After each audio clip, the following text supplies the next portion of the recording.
Well, good morning, ladies and gentlemen, and thank you very, very much for coming. I am Tony Dent, the person responsible for those emails you may have received. Hopefully you did get them all.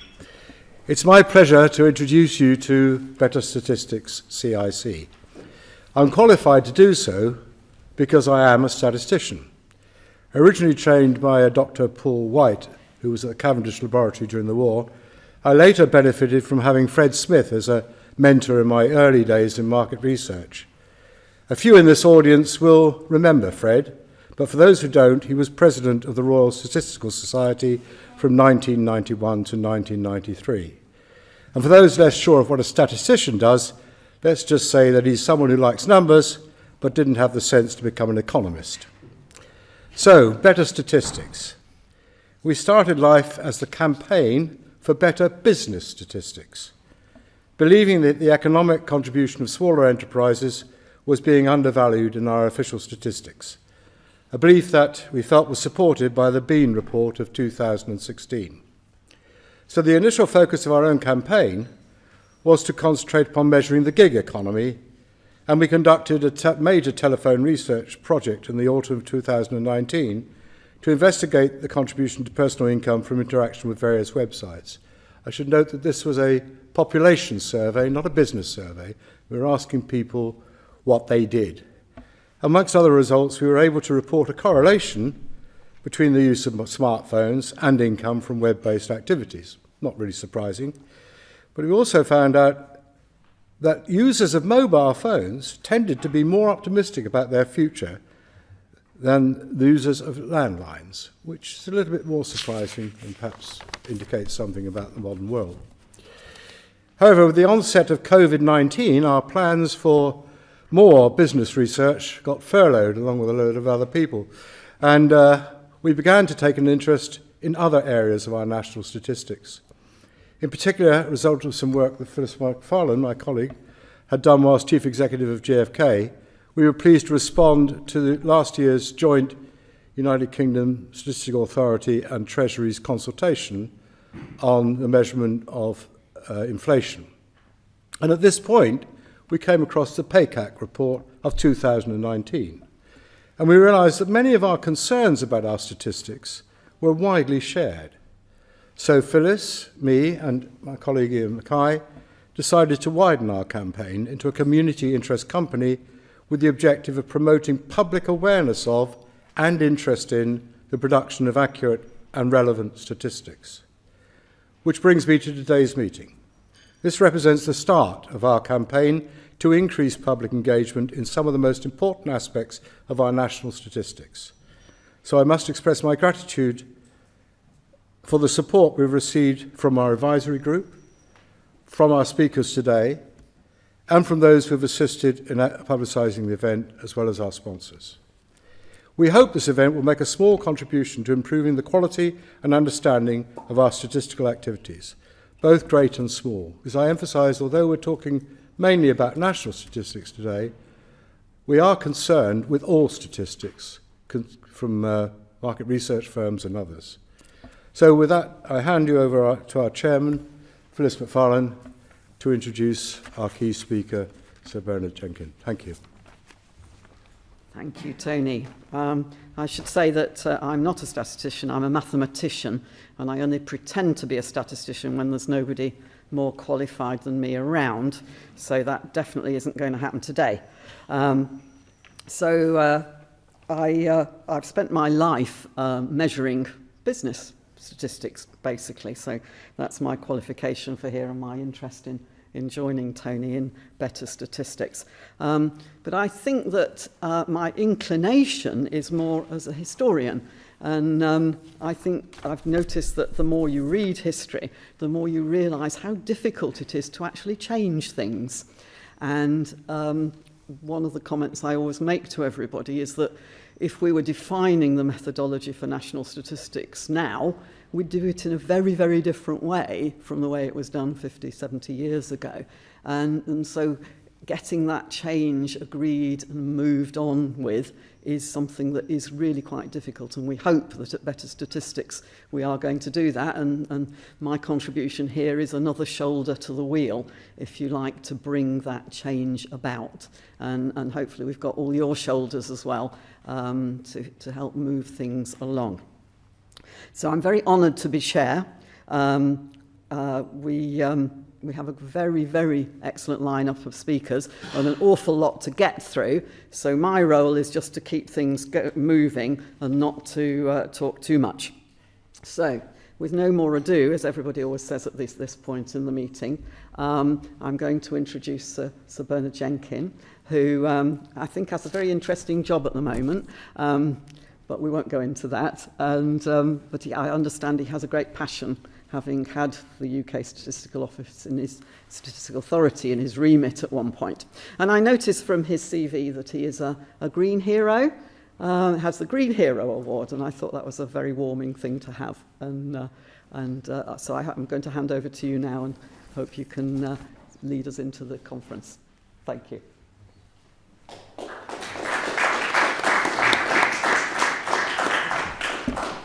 Thank you very much, Chair, and thank you for that introduction to Better Statistics. I feel, like you, Phyllis, I'm not a statistician or indeed a mathematician. I failed my Ad Maths at my Ad Maths O-level, and so I feel a bit of an imposter. I'm fundamentally a musician who got distracted by English literature at university, and then politics, and then business, and back into politics. But I think that tells you something about how powerful statistics can be, because when I became the chairman of the Public Administration Select Committee, and then chair of what became the Public Administration Constitutional Affairs Committee, with responsibility for statistics, I thought this would be a sort of interesting side issue. I hadn't realised how it was going to consume me with a passion, and how important it is. And I became fascinated, and I am a convert. So I'm a born-again statistician. Not a very good one, by the way. I need somebody to explain it to me all the time. And we had an exceptional advisor to the committee in Simon Briscoe, who didn't mind creating a bit of friction, I have to say, from time to time, which has its pluses and its minuses. But it was, as far as I was concerned, it was nearly all plus, because it generated some static, which got us doing things and looking at things in a very active way. So I very much welcome this initiative. I would like to pay tribute to the National Statistics Service and to the UK Statistics Authority. They have a very difficult and challenging job. They have to balance how they approach things, and I see David sitting at the back there. Hello, David, great to see you. And you've done a fantastic job. We haven't always agreed, but you've had to conduct a balancing act between the political forces that drive you in different directions, while improving the quality of statistics. And there are some very big controversies, like RPI, which I won't dwell on today, which are very, very political statistics, with where changes have huge consequences, so the people responsible for statistics, and like Sir David, become embroiled in political conflict, which perhaps he hadn't quite banked on when he was just a civil servant.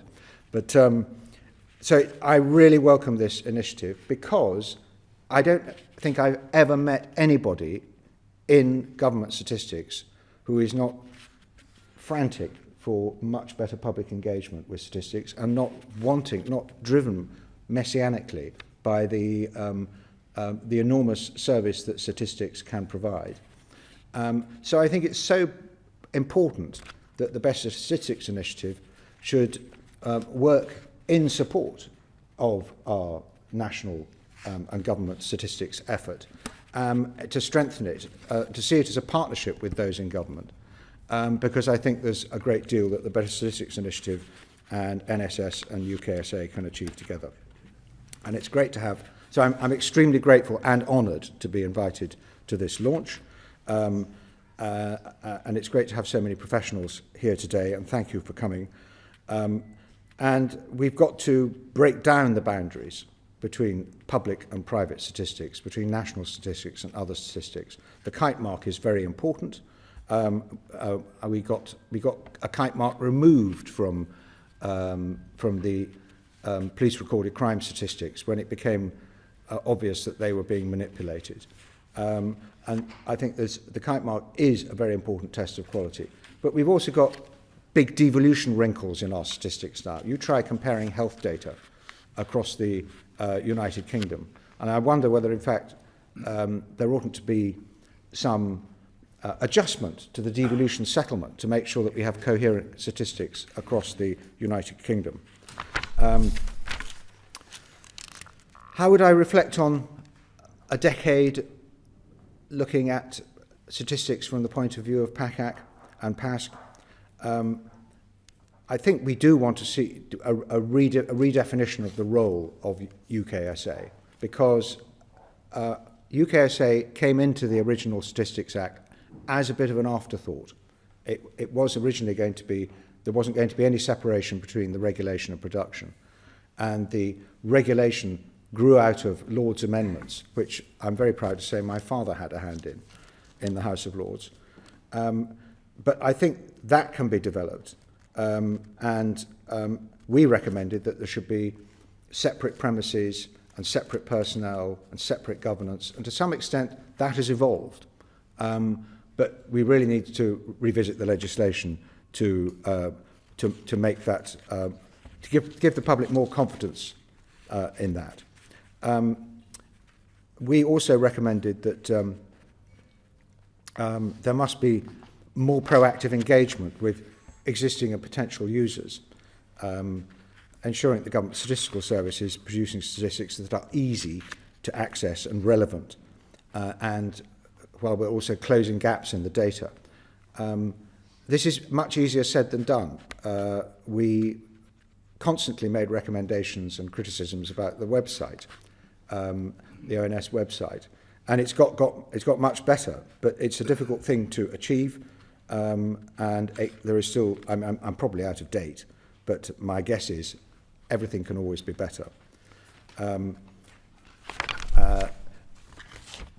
The question of the governance, the overall governance of statistics, from a parliamentary viewpoint, is an interesting. When I first was elected chair of PASC, there was a suggestion that there would be a joint committee of both houses looking at statistics, and this was stopped by the Treasury Committee.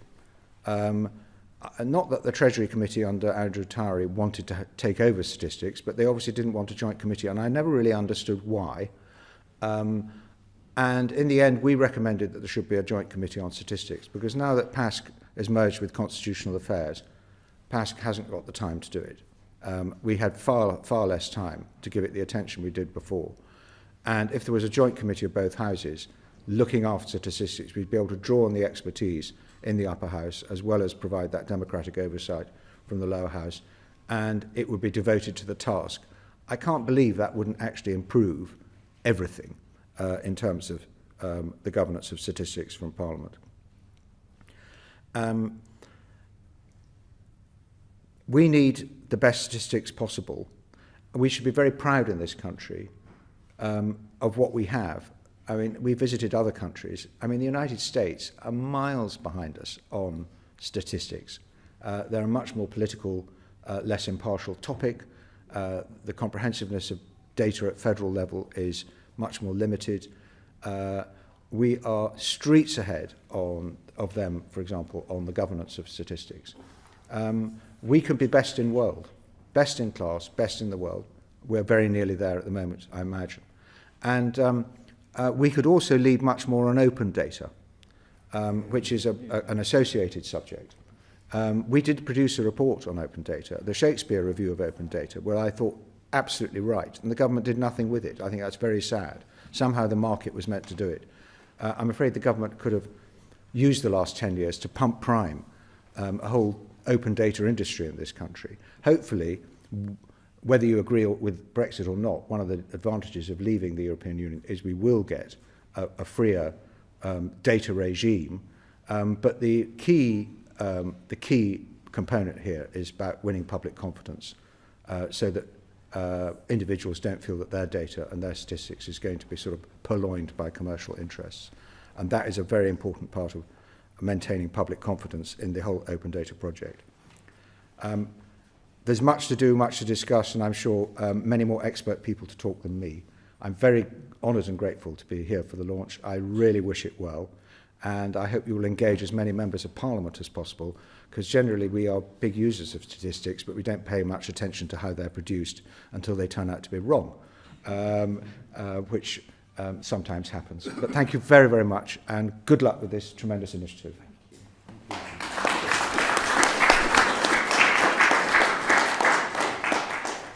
Thank you very much. That was a very interesting view. And I'd like now to move on and to introduce Sir John Curtis, who really needs no introduction from me, but I'd like to thank him very much. He's always very, very supportive of the market research industry, for which we're very grateful. And he's going to talk about public opinion and policy. And I hope he's there and ready. Sir John. I'm here, Phyllis. John. Lovely, great. Thank you very much indeed. I guess I should just say parenthetically at the beginning, although I am president of the British Polling Council, which is responsible for promoting standards of transparency in the polling industry, I'm speaking this morning in a personal capacity. The question I want to address very briefly is, why do we need good measurements of public opinion that are done well? I'm going to address that issue in particular with respect to why do we need it for good government and why do we need it as society. Phyllis has already referred to market research, and anybody who's working in the private sector will be perfectly well aware of the importance of understanding public attitudes to and responsiveness to the product and services that they're trying to sell. So let me give you three key reasons why I think this is an issue that matters. First of all, it's crucial to inform the development and the evaluation of public policy. Effective public policy at the end of the day depends on public consent, and thus to some degree on their compliance. And so therefore, policymakers who are thinking of trying to introduce policy initiatives to be aware of the climate and the mood into which they're trying to launch their public policy.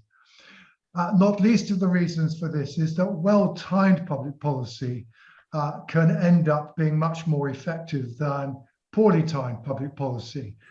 One very clear example of this was the introduction of civil partnerships for same-sex relationships in 2005.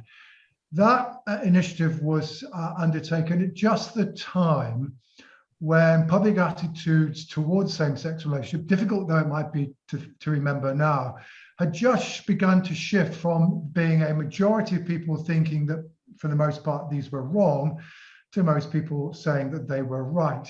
That well-timed initiative in 2005 meant that the law now recognized same-sex relationships at just the time when society was also beginning to recognize them. Not that, of course, that public policy necessarily has to simply to be following public opinion. It can also lead it, but it needs to be aware that perhaps that in launching a policy you're trying to lead it. But certainly one area which was very successful in advancing public opinion in an area was the introduction across the four parts of the UK gradually of the ban on smoking in indoor public places. That certainly saw attitudes towards such behaviour move quite sharply as the law changed. And I think certainly if we needed any example at all or a reminder of the importance of understanding public opinion for effective public policy, we have seen it during the course of the last 2 weeks.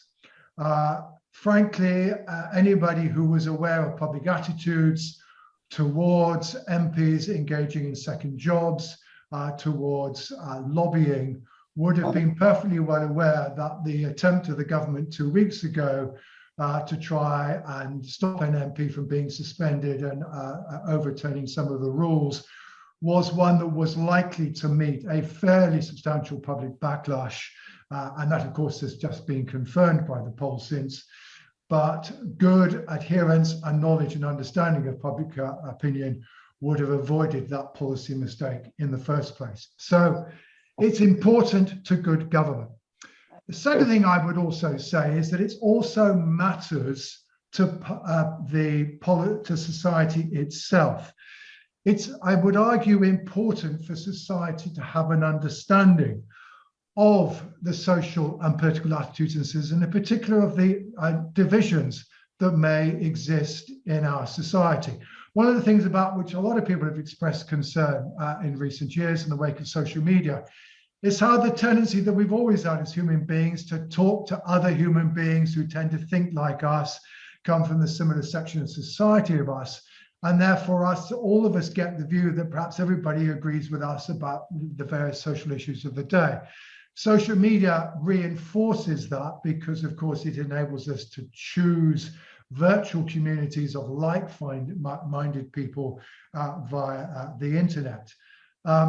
If, on the other hand, society is made aware and has access to information about how attitudes vary, then there is a prospect, at least, that perhaps at the end of the day, we are rather more aware that perhaps that what we think is not necessarily what other people think, that perhaps there are issues here to be negotiated and some kinds of compromise to be felt. And certainly, again, thinking back to the Brexit referendum and bearing in mind that for the most part, it was university-educated graduates, particularly those living in London, who are most likely to vote to remain inside the European Union. And of course, that section of our society inevitably dominates media and media output. The fact that that was the case, there was that concentration, meant that a lot of people in the media did not necessarily understand how finely balanced attitudes towards the Brexit referendum were, and why so many people were surprised and shocked at the outcome of the referendum, even though, in fact, although they never quite cottoned onto it, the opinion polls were telling us that indeed the outcome was likely to be finely balanced. So I think there's a wider societal value towards having well conducted research on public attitudes. Thirdly and finally, and with all due respect to Sir Bernard, I think it's also important for keeping our politicians honest. You will have also have heard many a time on the Today programme or many another programme, our politicians saying, I think that what people want is X. And X is always remarkably what that particular politician happens to believe in. Well, maybe it is true, and sometimes it isn't. But we can only test the claims that politicians make about what the public want, about what voters want, if indeed we measure public opinion and we measure it well. And I think it's particularly important during election campaigns when these claims are commonplace, and when in particular politicians may be trying to persuade people to vote for them because nobody else has a chance of winning or defeating X or whatever, trying to persuade people to vote tactically or to join a bandwagon, when in fact actually this may not necessarily be the right choice for voters to make. Independent information gives voters information. Now, of course, we will always have, and we should always continue to have, a healthy debate about opinion research is conducted. It's not always a straightforward area. Mistakes do get made. Some of you remember some of the mistakes of the polling industry in the not too dim and distant past. But that doesn't mean to say we shouldn't be trying to do it, because I think in truth, society as a whole and government in particular, and the art of politics, all of them potentially have an awful lot to gain if indeed, as a society, we're well informed about what we think. Anyway, thank you for listening, and I wish the best for the rest of the conference, and I hope that the variety of issues that we're going to discuss this morning are ones that you will find interesting and engaging.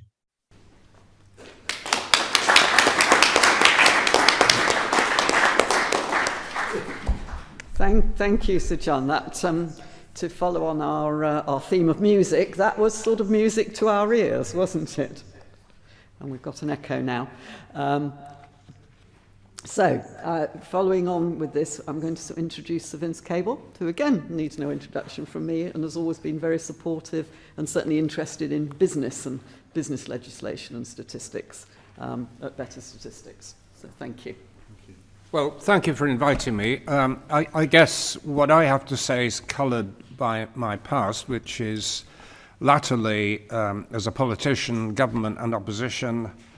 But before that, I was a business economist with Shell, and before that, an academic, and spending 2 happy years of my life on a big World Bank project trying to reconcile international trade statistics, SITC, with British industrial statistics, which is something to keep you very happy if you've ever tried it. I think the first point I want to make is echo what Sir Bernard just said, that we should be proud of the fact that British statistics are very good. They're honest, they're professional, and particularly since the statistical authorities were put on the same basis as the Bank of England and the OBR and made politically independent, there is an integrity which we should value. And I'm sometimes reminded of the difference between the way we treat statistics and the way they're treated elsewhere. I've just finished a book on China, and part of it involved creating a statistical series of economic performance. And quite apart from the kind of methodological problems you have when you have a statistical system approach from Marxist theory, where, of course, services are treated in a completely different way, I ran into the problem of creating a long time series where in the 1970s, the economy in China was in a state of total collapse under the Cultural Revolution, but the statistics showed prodigious economic growth. And the explanation for this was found in a large slogan that appeared outside the relevant department in Beijing, which said that national statistics are a key weapon in the class struggle.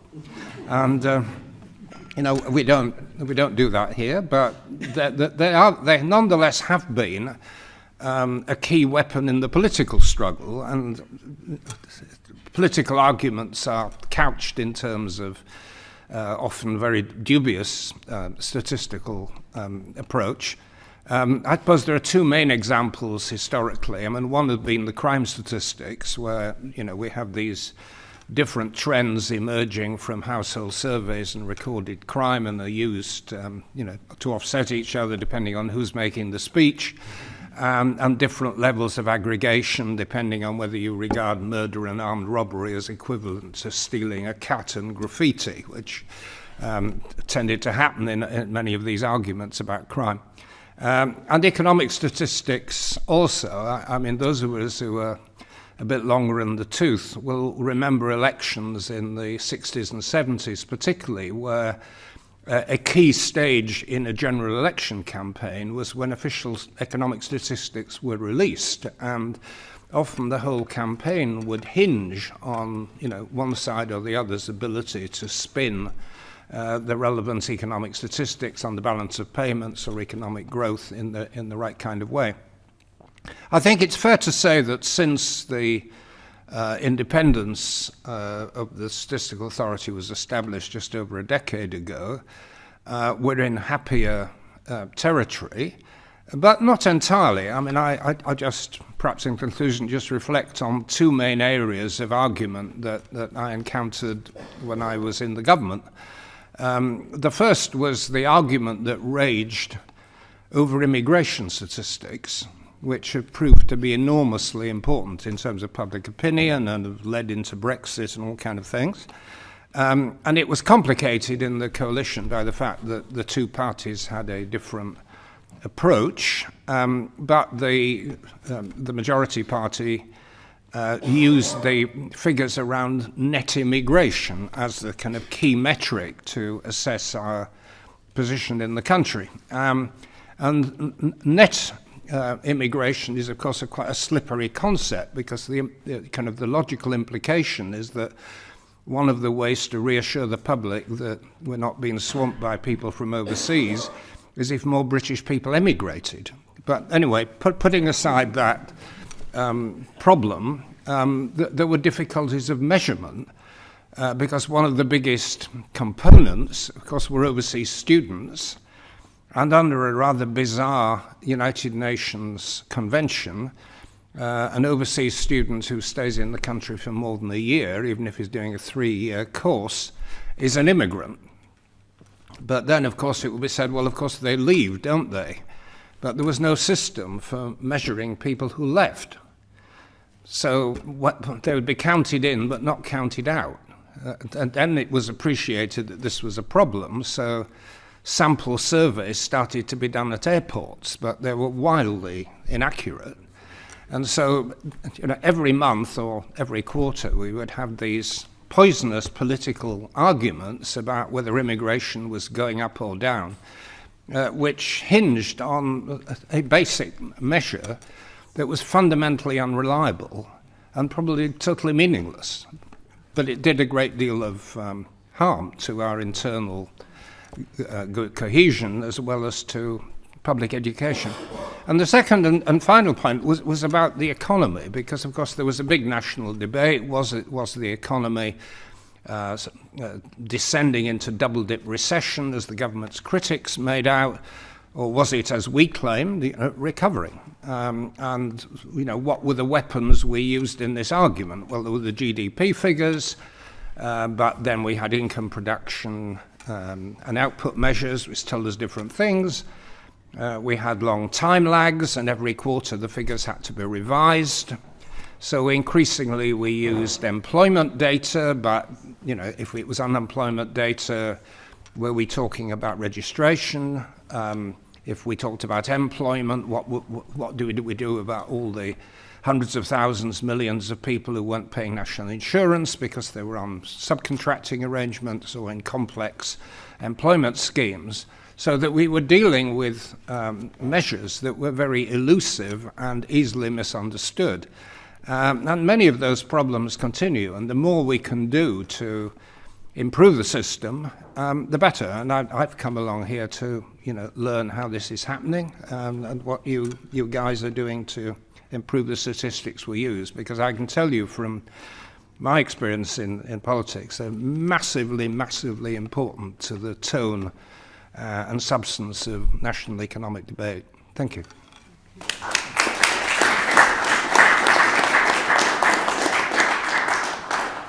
Thank you very much, Vince. I think we're very lucky to have had 3 such interesting perspectives on what we're trying to do, and Sir John's wisdom on the value of statistics, and then Vince reminding us that there wasn't a golden age when all was perfect, which of course is the tendency of some movements to think if only we could get back to those good old days. So we're going to now have some questions, if you would like to raise them for about 5 or 10 minutes, and then we'll move into the rest of the conference. So who would like to start? Nigel. Hi. Could you introduce yourself, please? Yeah, I'm Nigel Jacklin. I'm a statistician and market researcher and part of the campaign for integrity. I think my question comes from Sir Bernard's statement that he would like the group to support the government. Would you also like us to challenge you? I don't think impartial statisticians should be caught in political questions. That's what I really meant. And I think most people in the National Statistics Services are very dedicated public servants, doing their best, and they deserve support for the work they do. So the criticisms that you make should be positive and supportive, not they shouldn't be a criticism of people who are doing their best. Is that fair enough? Yeah. I'm not trying to protect the government from the scrutiny, I'm going to say. I've worked mostly in the private sector, and I'm used to, let's call it, having a fight. And it sometimes feels as if the public sector has less fights, but maybe that's because I've not been in there watching them and taking part in them. Well, public officials can't answer back. They are constrained. And I think we have to respect that. We have to respect that and respect them for that. Okay, another question? Sorry, yes, there. David Hilder, I chair the UKSA. I mean, first of all, I'd like to very much welcome the creation of this new organisation. It's great to have so many people involved because we're all very much on the same page here. And if I look at the objective of the new organisation, it's pretty well the objective we set for ourselves when we described it in full, and also the objective set in the legislation of creating statistics, of protecting statistics for the public good. So I think that's all terrific. And I also very much recognise the issues that Sir Vince and Sir John have pointed to, and we're working very hard on them, but as they said, they are very slippery issues. I suppose, I don't want to go through all the points in detail, but just two particular points. One is, I do very much thank Sir Bernard for his comments about the work of statisticians. I do think, too, that ONS, OSR and the GSS have done a fantastic job in the last 18 months. If you think about the challenges they faced personally and in terms of the delivery of statistics, it's been a tremendous success. So thank you, Sir Bernard, for that. I suppose my final point is the feeling that we're on the cusp of a new revolution in statistics, that we're bringing statistics together in a new way, administrative statistics, and the challenges will be around imagination and ethics. And the ability of this group to help us think through those issues, I think, is very welcome. Thank you very much. Very good points. Another question? Can I make a comment? You may. Sorry, just like to correct an issue, I don't want to categorise our statistics as being a lot better than American statistics. It's not necessarily that true. One area where the Americans, I think, are way ahead of us is access to their data.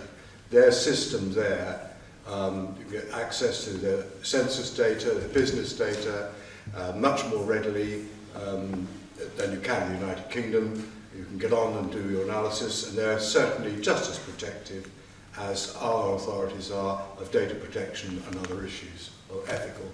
And we are way behind in allowing people to have access to data in this country compared to the United States. I think it's important to recognise that. But also, I can sort of silent comment, both countries have suffered from a lot of people out there in the wilderness thinking that both countries provide inaccurate data on unemployment, which in our local area is always much worse in America or here than is ever publicised. If I could intrude, for those in the room, if you ask a question or you are speaking, please could you identify yourself, not for us, but for the 60 or so people who are online. They have requested that. So thank you very much. Good point. Okay, another question, or shall we move on? Right, we'll move on. Well, we didn't, I personally hadn't anticipated that this was the day to talk about inflation, but evidently it is. So I'd like to introduce Tony Cox first of all, who has a very positive interest in inflation. He's also a tennis player, which I've always been jealous of. I've never been any good whatsoever at tennis. So there you are. So over to you, Tony. Not sure about that, but good morning. I am Tony Cox, and I chair the Retail Price Index and Consumer Price Index user group, which is a member of the Statistics User Forum. The RPI and the CPI are two of our most well-known price indices, and that's a point that our next speaker is going to explore in more detail. But if I could have the next slide, please. So first of all, what is inflation? In principle, the measurement of the next slide, please. In principle, the measurement of inflation is straightforward. If a bottle of jam cost £1 a year ago and £1.05 today, we say the inflation figure is 5%. The problem arises, of course, when we scale this example up to cover all the different products and services on offer, and then start to consider whose inflation it is that we should be measuring. After all, we have different spending patterns, and some of us have less money to spend than others. So why bother to measure it in the first place? But inflation is of interest to us all, as it tells us something important about our lives. The UK's first official measurement of inflation goes back to the period of the First World War, a time that saw large price rises. And as the Chair just said, we're seeing that again today, indeed this morning. It's not surprising that when prices are seen to be rising quickly, there is more interest in inflation. The roots of the retail price index itself can be traced back to this period, but it began life in its current form in 1947. If inflation is 2% a year, that is what you need your pay to increase by to maintain its purchasing power. The primary purpose to which the RPI was put was as this kind of a benchmark. Over the course of many years, it became the trusted measure of price inflation in the UK.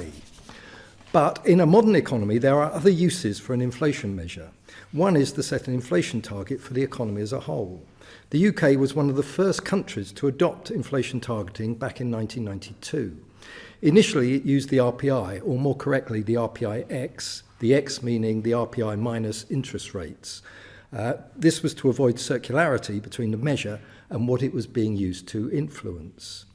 But in 2003, the government changed the index used to the Consumer Price Index, the CPI. The CPI had been developed as part of a European project to compare inflation rates across the countries of Europe. In Europe, it was called the Harmonised Index of Consumer Prices, but the CPI is simply the UK version of this index. But then in 2010, the government decided to change the inflation measure used to uprate the state pension and social security benefits from the RPI to the CPI. In doing so, it compounded confusion among users for which different measures of inflation are designed, for which purpose they are designed. I don't know if we can move on to the next slide. Okay, so why do we need different ways of measuring inflation? Because we use the measure of inflation for different purposes, there is no one number that is universally applicable. But there are ways in which we can produce results that come closer than others to the true figure we are aiming for. So the CPI has its roots in the economic measurement of inflation, whereas the RPI had its roots in the measurement of inflation as experienced by households. Time does not permit me to go into the details of the many differences that exist between these two measures, but one example may make the difference clearer.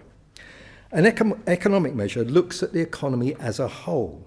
One consequence is that those within the economy who spend more are overrepresented in these types of index. This is fine if our concern is with the economy as a whole, but not so fine if we are interested in the inflation experienced by a typical household. In 2014, the ONS published a paper by Flower and Wales which analysed the inflation rates experienced by different types of household in the UK. Over a 10-year period, they compared the inflation experience of households in the second and ninth expenditure deciles. Prices for the former group rose by 3.3% each year over the period, while for the latter, they rose by just 2.3%. The CPI over this same period had risen by about 2.6% on average each year. These differences, while relatively small over 1 year, are cumulative and over the period of a few years make a considerable difference. For example, if we start with an income of £10,000 per annum and apply the 0.7% difference, that's less than 1%, remember, found in this paper between the second expenditure decile and the average figure for the CPI, then after 20 years, the household in that group would be well over £2,000 per annum worse off, and have lost over that same period nearly £20,000 in total. So what's gone wrong with UK inflation measurement? Well, as I said, starting around 2010, the ONS began to cast doubt on the validity of the RPI, initially over the way it reported the change in prices of clothing items. This became a debate about the formula used in the two main indices, the RPI and the CPI. Over the next few years, the ONS extended its criticism of the RPI to cover other matters as well. Ultimately, this resulted in the RPI losing its national statistics status and being sidelined. Many have argued that the issues raised with regard to the RPI were easily resolved, but the ONS set a different course and decided not to support the further development of the RPI. So the first thing that's wrong with our inflation measures in the UK is if the RPI is not available to us, that means that the UK does not have an index that measures inflation as experienced by households. The second problem is the way the government has used our price statistics. As Sir Bernard referred to, politics comes into price indices in quite a big way. For the past 10 years or so, the government has effectively arbitraged the CPI and RPI to effectively charge the public using one index and benefited the public using another. They benefited the public using the CPI and charged the public using the RPI. As the RPI is almost always higher than the CPI, the net effect is that households lose out. For example, student loans and rail fares are based around the RPI, whereas tax thresholds, state pension and social security benefits generally use the CPI. I leave aside here an argument that the measure of inflation should not in any case be used as a benchmark for setting price increases. It seems to me that this is prey to the similar argument against including interest rates in an inflation measurement that is used to influence the bank base rate, i.e. the circularity argument. The third thing that's wrong with our current price indices or current proposals is that it's now proposed that from 2030 the RPI will effectively become the CPIH. That is the CPI with a housing element added, which is incidentally also the ONS's preferred measure of inflation. This will mean that we have two indices giving effectively the same measure, the RPI and the CPIH, but called by two different names. This is like going to a shop and asking for oat milk and being sold cow's milk, but with an oat milk label on the carton. When you complain, you are told, "We sold you oat milk, it says so on the label." Next slide, if possible. So, what should be done about this situation? Well, the lack of an acceptable household measure of inflation must be put right. The good news is that following a paper by John Astin and Jill Leyland, Jill is actually in the audience this morning, the ONS is well underway with work on an index it calls the Household Cost Index, which is aimed at filling this gap in our inflation ecosystem. Many have been encouraged by this work, and we expect that as well as providing a single figure for household inflation, it will also provide figures for a number of demographic groups within the society. It is essential that this work proceeds quickly and an index is produced monthly, is published alongside our other economic price indices, and is promoted as the main measure that describes the level of inflation experienced by households in the UK. Secondly, the government should cease its practice of arbitraging between inflation measures in the way it has. It is appropriate to use an economic index when considering, for example, the bank base rate to control inflation, but it is hard to see the justification for not using a household measure of inflation when considering uprating to matters like the state pension and social security benefits. And thirdly, the change proposed to be made to the RPI from 2030 that will make it effectively the same as the CPIH will mislead the public and is not necessary, as we already have the CPIH. The proposal should be scrapped. It is not in the best traditions of the ONS. Thank you.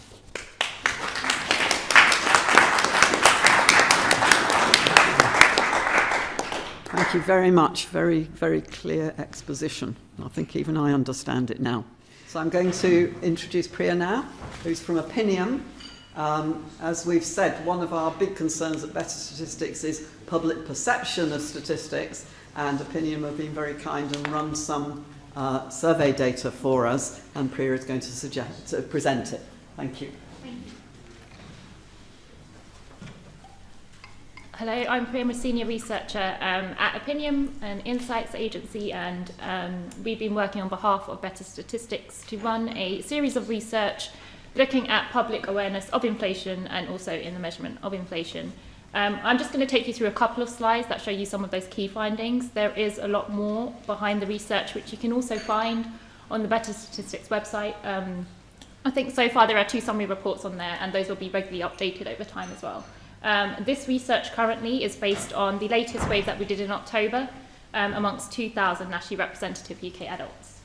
So firstly, public awareness of inflation rates are really low. Only 30% of the public had heard about the inflation rate for August, and that was higher amongst men than it was for women, but still at really low rates at only 35% of men.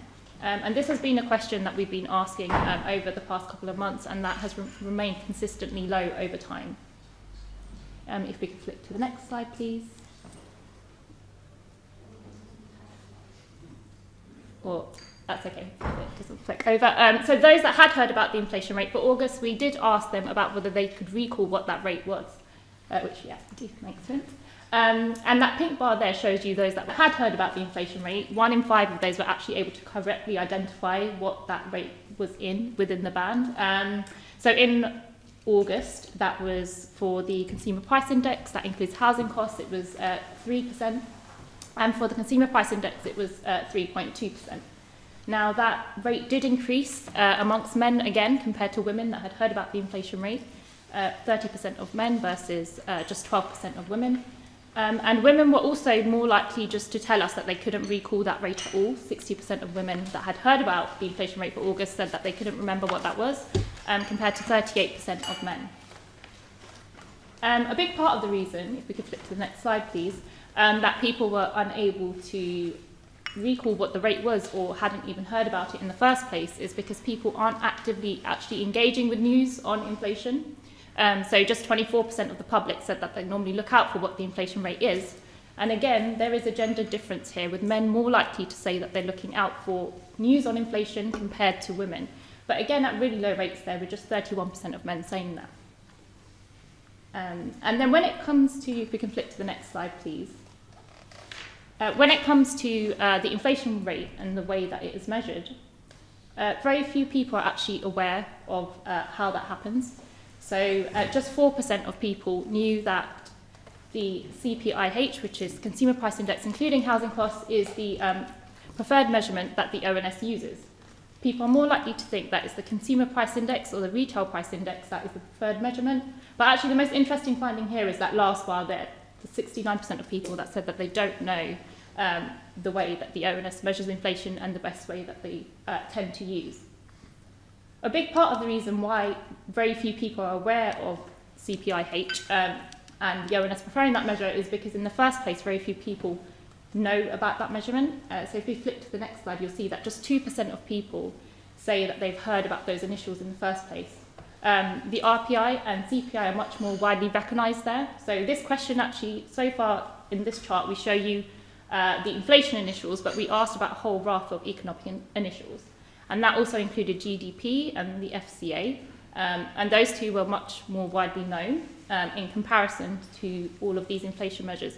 But still, less than half of the public recognise those terms.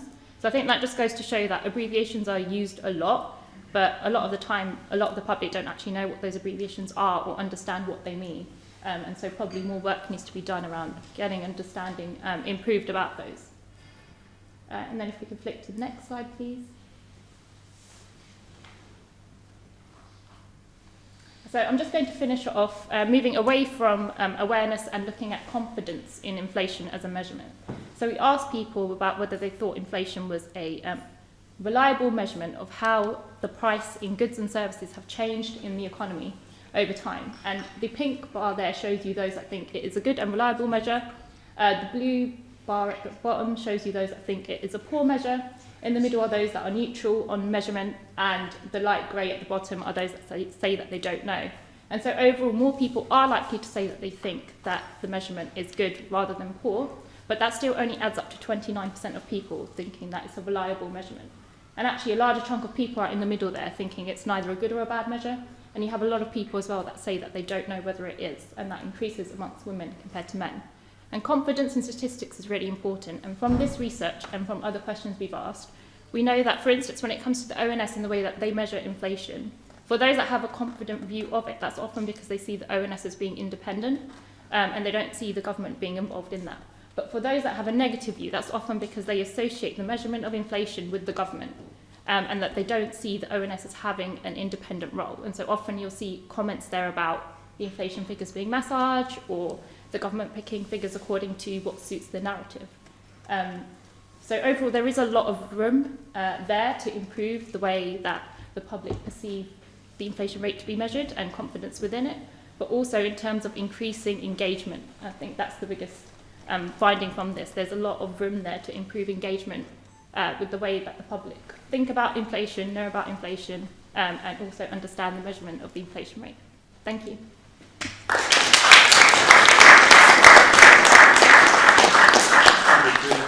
Thank you very much, Priya. And I hope that shows, I mean, those of us in market research obviously believe that market research is important, but some of those figures are very shocking, and they ought to be publicised more. And I thought some of the insights into why people believe or don't believe that the statistics are correct were very good.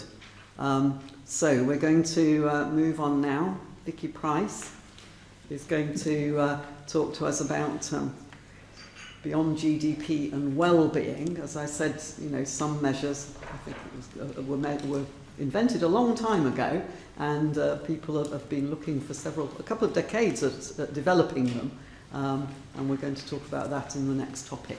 So Vicky, over to you. Thank you very much, and I'm delighted to be here.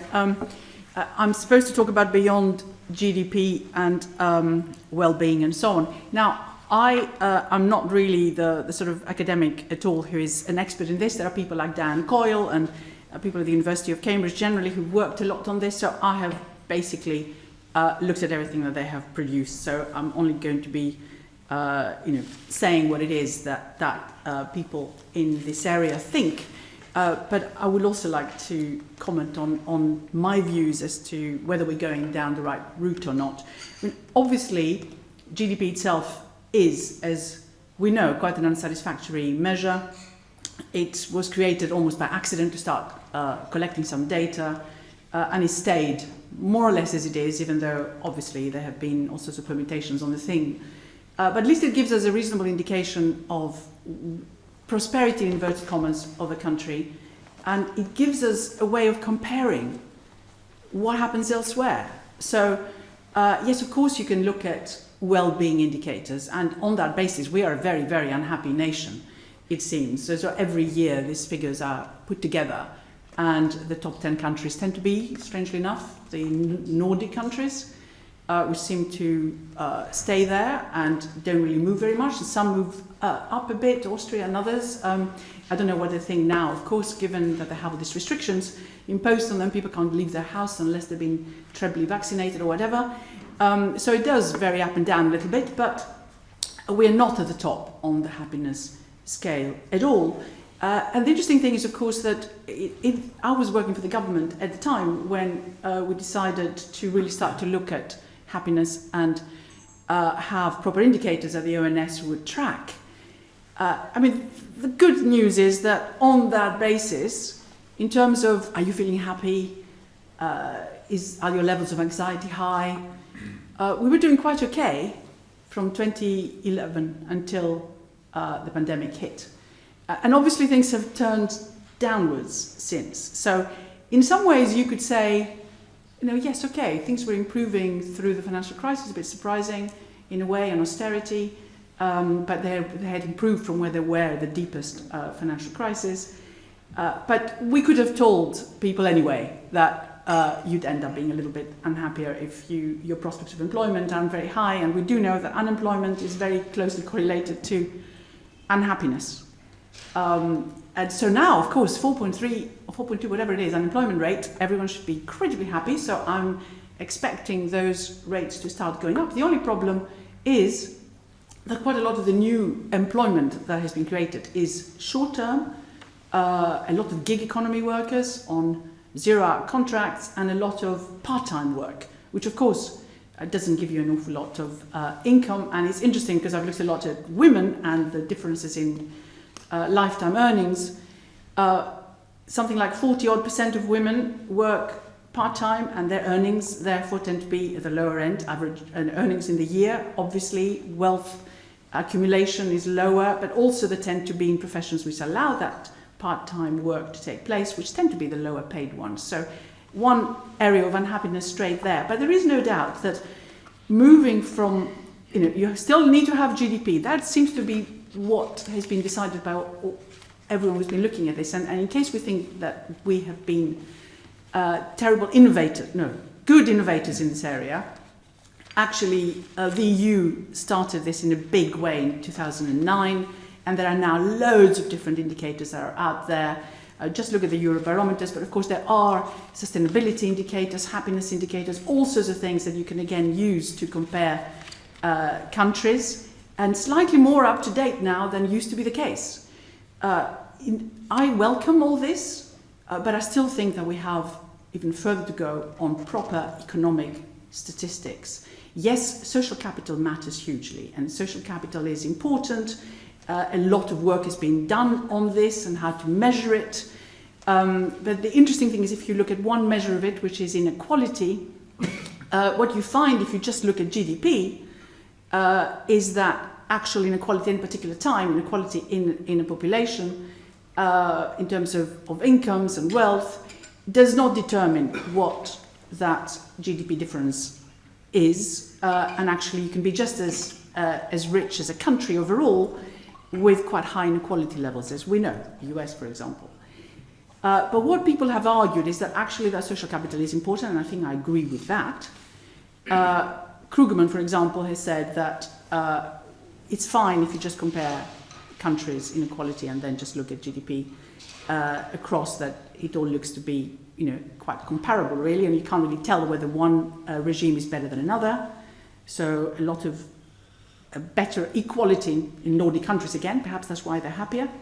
But what tends to happen is that you lose out in the longer term because inequality creates social unrest, and with social unrest you have less sustainability in terms of your growth prospects. So it does affect in the long term. And a lot of the development that's taken place recently has also, of course, been in looking at sustainability indicators, and of course with climate change and so on, that has become even more important because of the environmental side.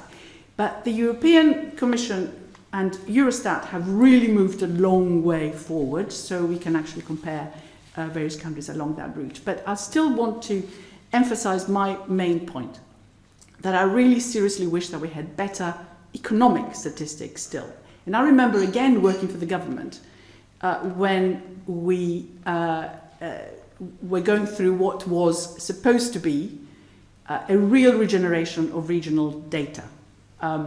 There was the Alsop review, for those old enough to remember, run by Chris Alsop, and we were all very excited about the way in which more regional data would be collected in order to make sure that we had proper regional policy as well. I mean, remember we had regional development agencies, which I'm afraid were abolished under the coalition government, and at the time I was going around all those agencies, and there were only two that had an economics department, and in one case there was only one. And statistics, which is what we're talking about now, were not really collected in any sensible way. So local and regional statistics are still very, very poor. That also review was abandoned because the money that was going to go into this to improve regional statistics was then used by Patricia Hewitt to pay something to the unions, which I now completely forget. I should have looked it up. It was some fund. It wasn't so, which was pretty legitimate, but that money was just shifted. And that was it. Regional statistics were just forgotten at the time. So really important to get some more of that data. But somebody mentioned earlier also administrative data and how important that is, and how, looking at the US, you could actually access different data from different departments much more easily than was the case here. What finally did happen here, and that has absolutely increased the ability to tell whether particular policies work or not by just looking at data from different departments. And I remember, again, sort of some of the work that I had done, and which was then done really, really well at the LSE, was to look at administrative data in the criminal justice system and employment data from a different department, obviously. And it finally was quite obvious that the way to combat crime and reoffending was by making sure that people were employed, going back again to this happiness issue. If they were employed, there were much less need, except for all the white crime that we see right now, much less need to engage in the type of crime that quite a lot of people engage in. So that has revolutionized thinking. What one hopes is that that type of data that shows you clear correlations in various areas across departments, and therefore what it is that you need to do, is actually listened to as evidence by policymakers. So yes, we can debate all sorts of things about, should we be looking at different measures? Of course, they can complement each other. But the important thing is, do we then make the right decisions in terms of how money is spent and what policies we institute based on that evidence? And we're still a long way, I think, from getting there, and quite a lot of what we should be pushing for better statistics is also better statistics use, as we heard earlier from John when he made his presentation. We should be pushing for better use of those statistics to inform policy, and we should be holding then people to account if those are ignored. So that's my general view about beyond GDP. Absolutely essential to look at this. One final point, of course, before we get too excited about happiness and prosperity. The interesting thing is that the correlation between happiness and prosperity seems to, as I'm sure you all know as statisticians here, seems to break down after a certain level of income. From then on, you're actually, for some weird reason, either not any happier as your income goes up, or get actually slightly less happy. And I'd always thought it was because, once you start as an individual to be really quite well off, you just start looking at your next door neighbour and wonder why you're not as well off as they are, if they are a little bit better off than you. So there is actually a lot of evidence to suggest that that's what people do. But also, if that is the case, that at a certain level happiness sort of plateaus, we need to think of what it is that we need to do additionally to help improve that. And that's how I started, really. If you look at the Nordic countries, maybe we learned some lessons. And of course, having worked a lot on issues of gender equality, having more women at the top might do it. Thank you.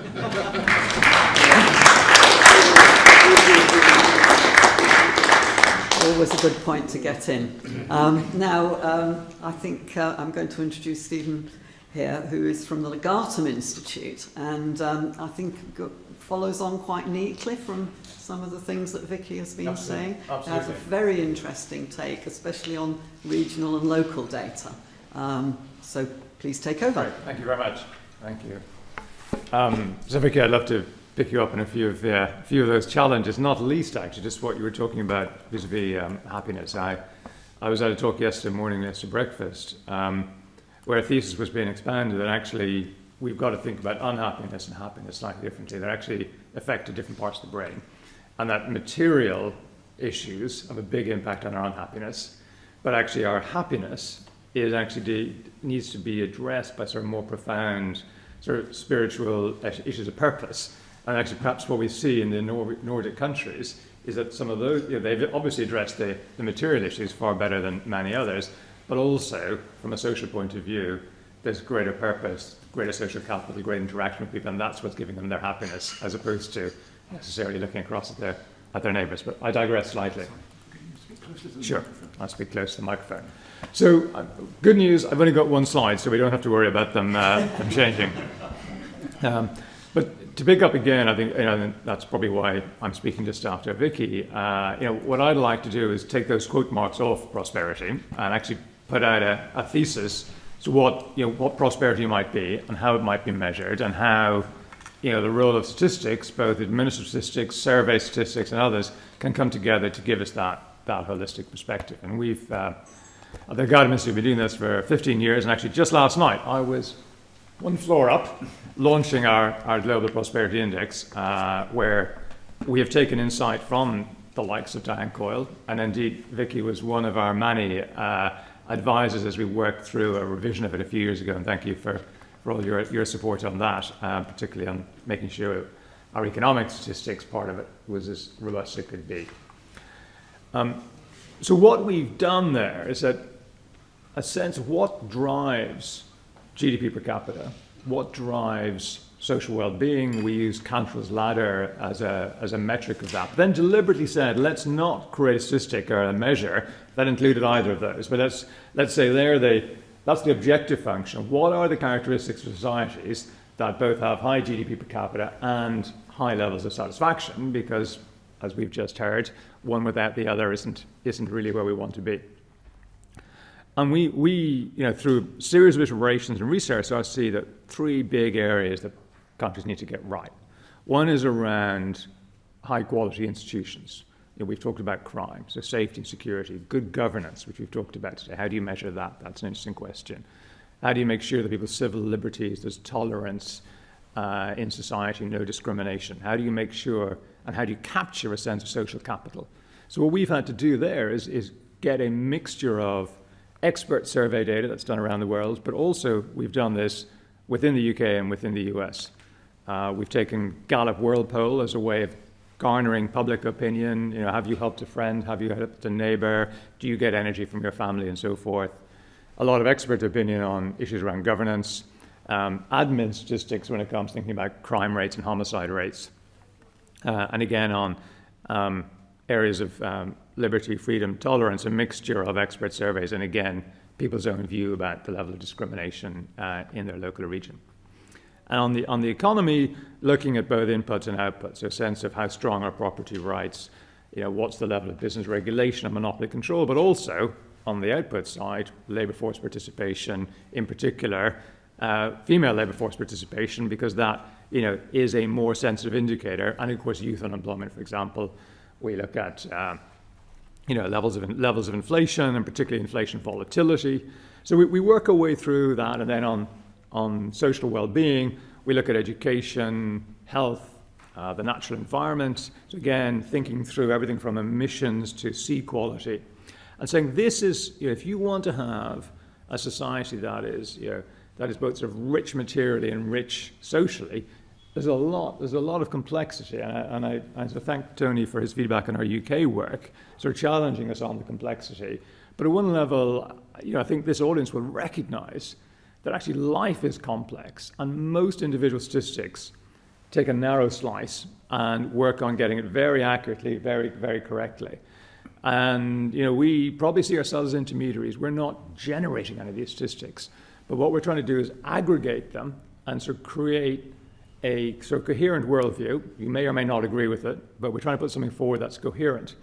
And then part of the value add we think we're providing and hoping for you to be able to take advantage of is by setting them out on a common basis. So whether it's at a national level for 167 countries around the world, or at a UK level with 379 local authorities, or at a US level, 50 states, or indeed thousands of counties, it then becomes possible to start to look at the relationships between crime and social capital, freedom and education, should you so wish to look at it. And I think that's part of the value of really trying to get some coherence in what is otherwise a very rich, complicated, and often messy ecosystem.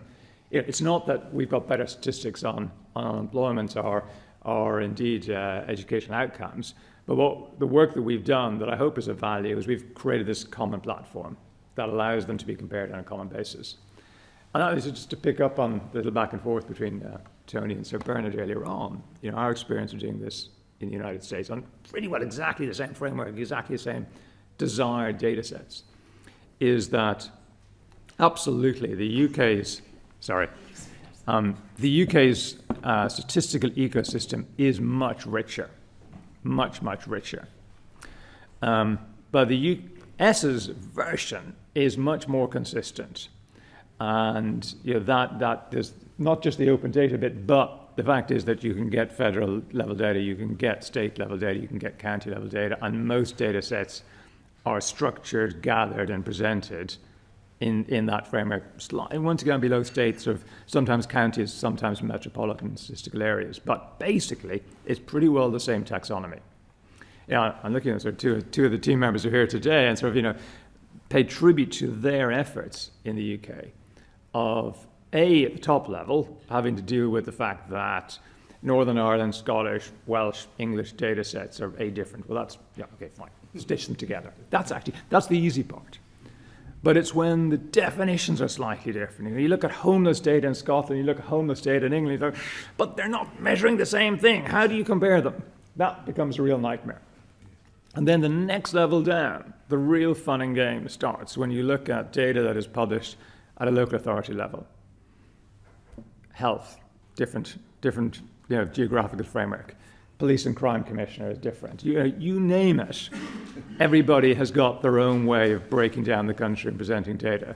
So this is another really difficult and challenging piece of work, is how do you then, in effect, either project down, project up data to try and create this common framework? Again, we're not saying this is the best version of any of this data within the UK, but it's a really solid effort to create everything that we could at the same level of granularity. So that if you want to look at education results at a local authority level and the health of kids in that, and have they had their immunisations at that level, and the number of GPs per capita within that local authority, and by the way, the crime rate in that local authority, and how many of them are homeless, etc., you can do it. And that I think is what the real power of this is. Not, nice maps, you can put all this up. But I mean, what we would hope is that there's a data set there which we could enrich, that we love particularly the public to use, but also those who are interested in sort of cross-sectoral analysis. Because at one level, some of the greatest statistical insights are going to come out of patterns between sectors that have not been meshed together, not looked at before. And I think, one of my heroes in the US at the moment, Raj Cheshi, who has been doing so much great work on this type of activity in different spheres, looking at kids' education, if they move from one place to another and there were more lone parents here and fewer lone parents there, what's happening to their crime rates? Do they succeed in jobs 10 years later? This requires an ability, and public policy requires an ability to grab like a magpie stuff from all over the place, bring it together, and compare. And some of the greatest, if you think about it, the greatest scientific developments come at the edges of disciplines. And so my appeal to the statistics community here is think about making those disciplinary edges and investigations at the edges of the disciplines easier to do, because that's where I think the greatest insights, the greatest new ideas are going to come from. And just to give you an example of that, one thing that we've seen and we've been able to do because of the fact we put it all together, we say, look, everybody sort of knows that richer countries have better education, better healthcare, etc. Sort of causal factors are sort of one level, we think they're blindingly obvious.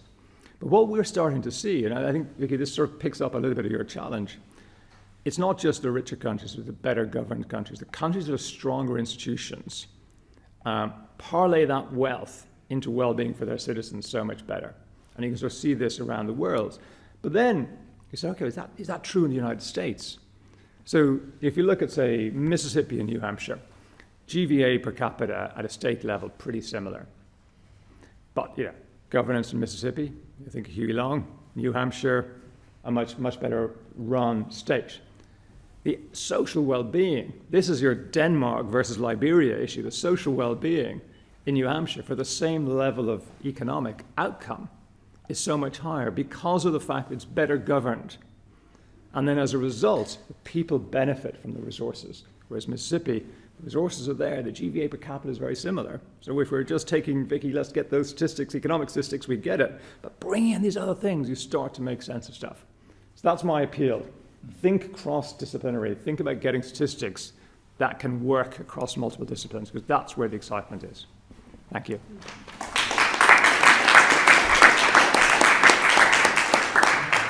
Thank you very much. That's a very interesting challenge. I appreciate that. So now, Richard, you have the unenviable task of trying to draw some of those things together with a very interesting view of how we move beyond GDP. So please take over. And stay close to the mic. Yes, so if I boom at you a little bit, I'll try and play to the microphone as well. So I have a few slides, but what I was going to really start with was to say a little bit about me and my work. So I'm Deputy Chief Economist at the ONS. I'm that rather odd beast, an economist who went to work in statistics rather than with statistics. And I just wanted to sort of contextualise that some of the research in here is my research and not necessarily the views of the ONS, but I'm going to be putting it in the context of my work at the ONS. And really, a lot of this is recognising that we're not a statistics island and that many of the concepts and things that we're grappling with are shaped through the international agreements and the frameworks that we operate under. So at the moment, through my role, I represent the UK in the UN task teams who are looking at the manuals around the production of national accounts and related statistics, which are in the process of being updated for a revision in or around 2025, which, given the last revision was in 2008, and effectively in some ways was a bit of an artifact of a pre-digital age. The only references to digital in those manuals were digital cameras, a product which has been overtaken by smartphone technology in the interim. We can see the need to keep these concepts moving and to keep them being produced in an up-to-date way. But really the need is to think about how we stitch different data sets together, much as Stephen was just saying. Now, I'm going to say my ambition here is limited. I'm going to look at the economic end of the game and not really stray into the well-being angles. There's far more in this world than just the economics, but there's far more in economics than just in GDP. As Vicky was flagging, our measures of the productive economy, measured as we might think about it within GDP, does miss various components of economic life, which is important to think about. So whether it is the production of goods and services in the household, the impact of the environment and natural capitals, the impact of human capital. These are all data which the UK, alongside many other countries, are able to produce. And really one of the key questions that we're considering in the task teams at the moment is how to bring this data together. Not all of that data naturally would flow into some big revision of GDP, because that measure of the market sector that's used for monetary and fiscal policy making, that kind of still remains. That requirement for that statistic stays the same. But it's a little bit like being the person selling hammers and someone comes in the shop and says, I really want a screwdriver. You just can't keep trying to sell them a hammer. You might need to invent some screwdrivers.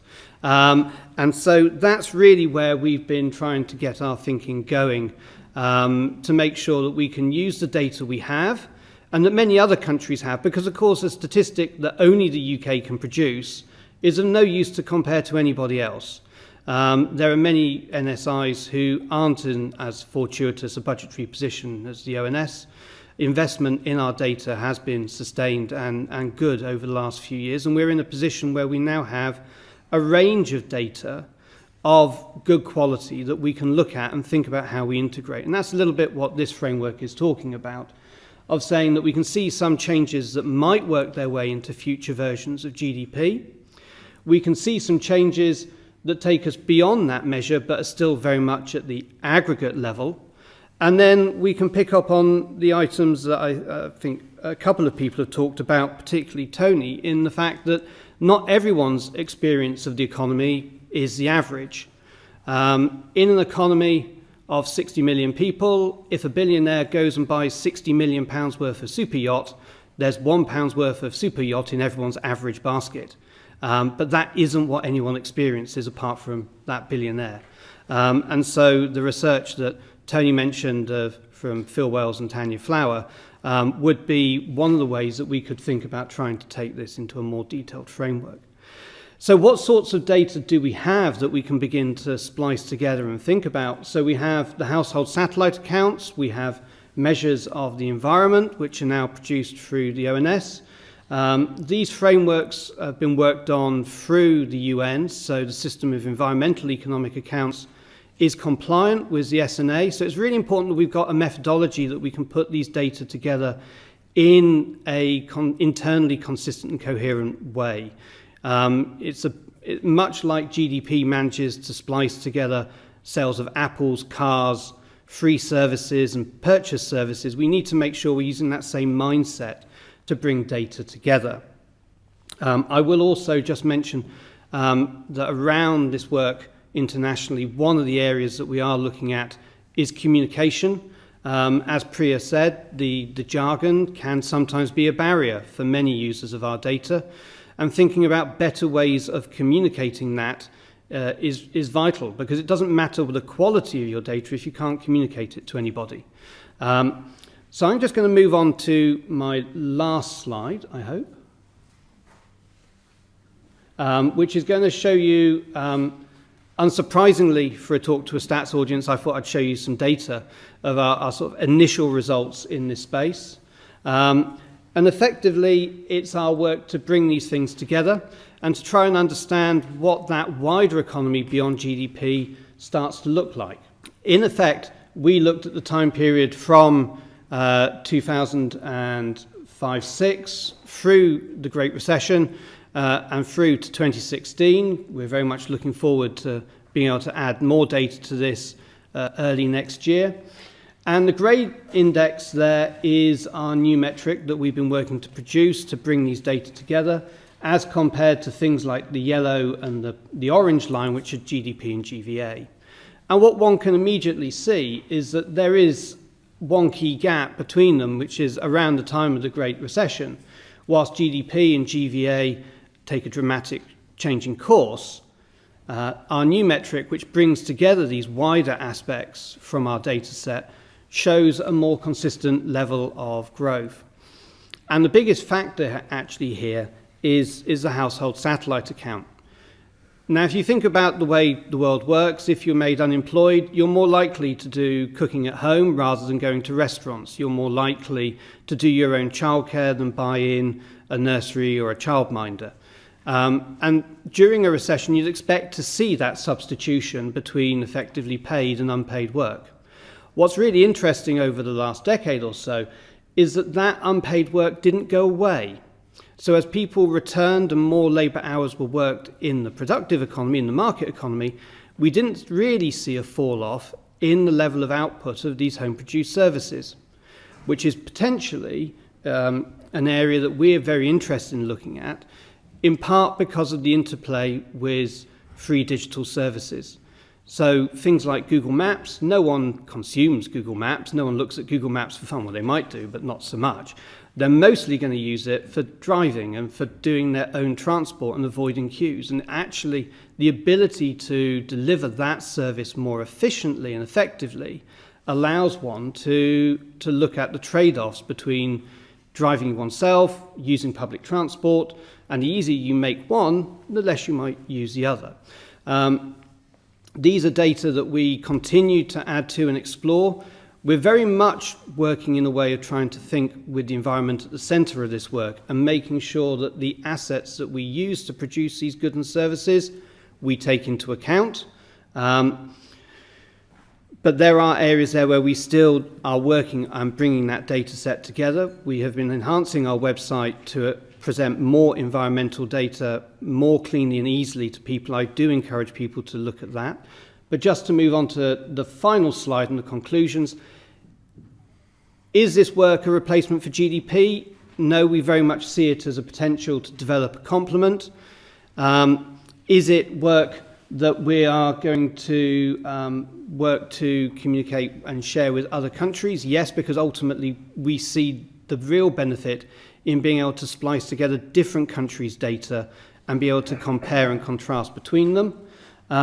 And a few sales pitches there. We are working to bring together a more aggregated picture of our different measures of capital, produce more data early in the next year, and to incorporate data from this year's Blue Book, which is our central repository of national accounts data and came out fully at the end of last month. Thank you.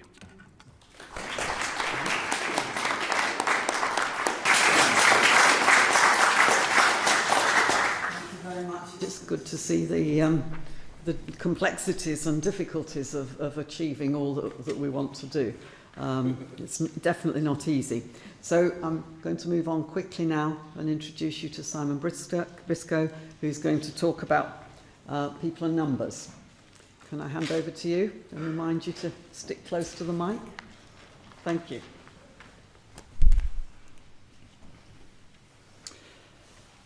So I think population is pretty much on a par with inflation as a key figure that you expect a National Statistical Institute to collect. I think the origin of the word statistics as it's now used really derives from that desire that all governments and nations had to actually estimate the human assets in the country. And I think it's still very important to know how many people are here, plus all the allied data like their sex and their age and location.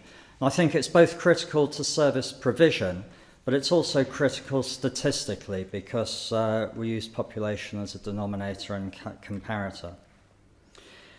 Yet, unfortunately, the recent history in the UK has not really been a particularly glorious one. My attention was first brought to it in 2001 or shortly thereafter, when I was at the Financial Times and reporting on the census of that year. And it became very obvious quite quickly that something was wrong with the numbers. There are a few London boroughs that said the population, as reported, was way below what they actually had. And also there were some urban areas out of London that claimed the same thing. Now, after many, many months and quite a lot of lobbying, the ONS finally admitted there were problems and came out with a limited range of revised numbers. But I think what was critical about that is, in a sense, the mystique of the census, that it was this great thing that is always there, what was a great foundation. Suddenly, it was not that reliable. And in a sense, I think that the census, both here and in other countries, has ceased to be this complete count. It's very much just become a very large survey ever since. Now, the following decade presented an even bigger challenge, the challenge of migration.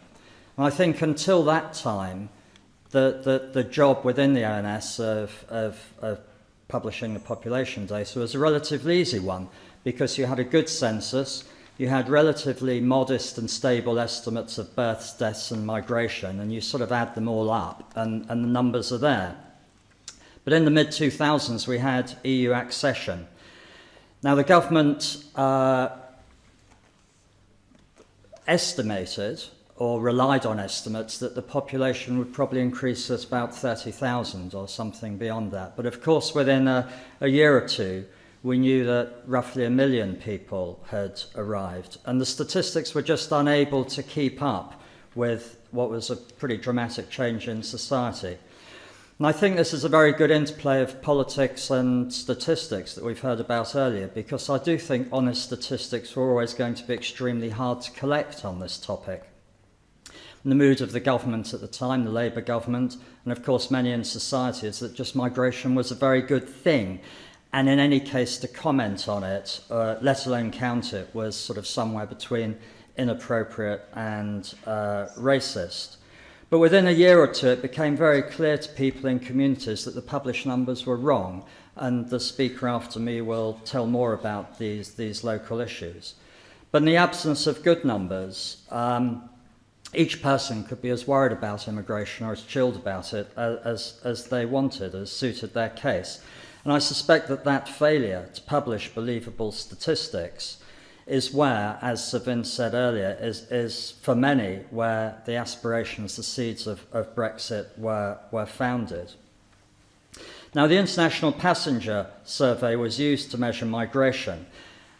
It was probably just about acceptable up until the mid-2000s, and it became especially poor when the coalition government after 2010 set the immigration targets that Sir Vince spoke about.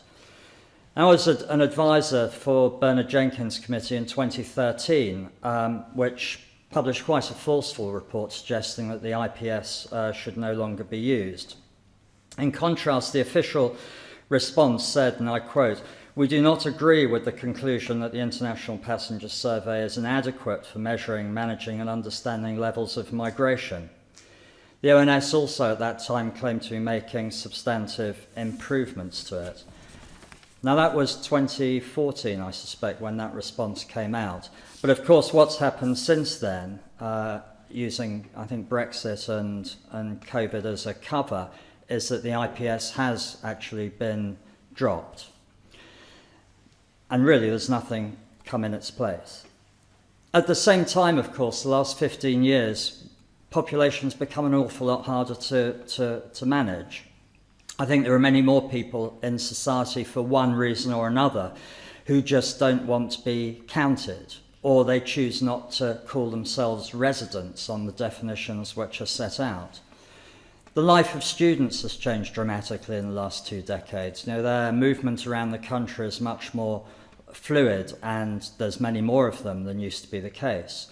Lifestyle changes of commuting further, gig economy, second homes, all of these sorts of things make the definition of where you live a lot harder to grasp.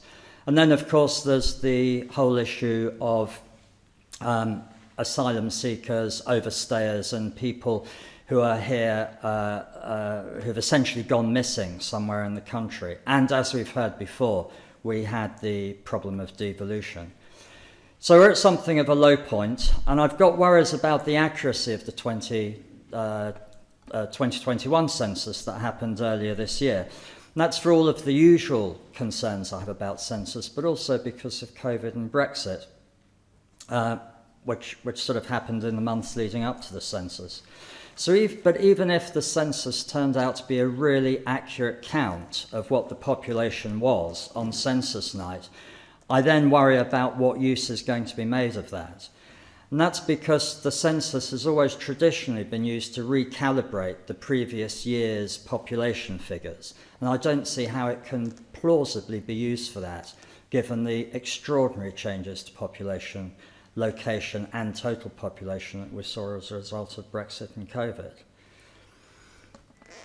I think also we have to be concerned that although even if the census was accurate, it might not accurately reflect where people are living even now or will be in the next year or two.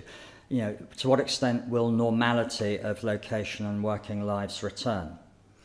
Now, there had been plans to collect a host of administrative data and population figures from other sources to match against the census, to benchmark them against this year's census, so that they could be reconciled and used to get more accurate estimates between censuses and allow the traditional census to be scrapped. But that project was quietly sort of abandoned, or at least delayed, by the ONS last year, which I think was a terrible shame, and they never really had a very good explanation as to why that happened. Now, I can't quite work out now what publications the ONS is skipping now or has skipped in the last year due to these various problems, but there will be no update to the national figure, and certainly we've gone without updates to local population figures. There'll be no update until spring next year when the census comes forward. And it seems we're increasingly reading words like the ONS will offer insight or modelling on population figures rather than actual statistics and actual data. And that also worries me if there isn't a solid foundation publicly available of the core numbers which underlie the published numbers. COVID, meanwhile, has put the spotlight on the accuracy of the population data. And those of you who've been watching the progress of the vaccination rollout will realise that there are 2 population estimates being used here, the one from the ONS and the one from NIMS, which is the NHS population record. The trouble is these 2 are wildly different. There's about a 5 million person gap between the 2, so that's for England. So that's a 10% gap between these 2 estimates. Now, an example of how this hits policy, there's some considerable uncertainty as to how many unvaxxed over 50s there are. On the ONS data, it's about 1 million. If you use the NIMS data, I think it's just shy of 2.5 million. So that matters if you're thinking about what effort you have to put in to get people vaccinated, or how many deaths of elderly unvaccinated people you'll be expecting over the next year or 2. I think this ought to be a source of considerable concern, almost embarrassment, And I think it should be addressed as a matter of urgency by the ONS, the OSR and UKSA, and for that matter, politicians. They really ought to be concerned about this, because I just don't think we can have adequate public policy with these uncertainties. So I'll leave it there with one final footnote, because if you think that the purpose of these population statistics is to identify and help those in most need in society, you might then ask if the ONS or anyone else produces an estimate of illegal immigrants and overstayers and the missing asylum seekers. The recent estimates that various groups put out suggest this is well over 500,000 people. Whatever it is, it's several hundreds of thousands of people who are forced to live in the shadows of the economy, and they will certainly not be the sort of people who respond to surveys, let alone the census. And I think for that reason, population statistics is a very good example of why we do ultimately need better statistics, and why I welcome the launch of this group today. Thank you. So, I'm going to introduce Sir Andrew Watson, who I understand you can be brief if necessary. I'd like so I'll leave it to you. Yes, I'd like the first slide to be up, please. That is the population projection for the decade last ended. And you can see that Coventry is predicted to grow twice as fast as Birmingham and Rugby, and an eye-watering 163% higher than the average for the West Midlands. That's the green.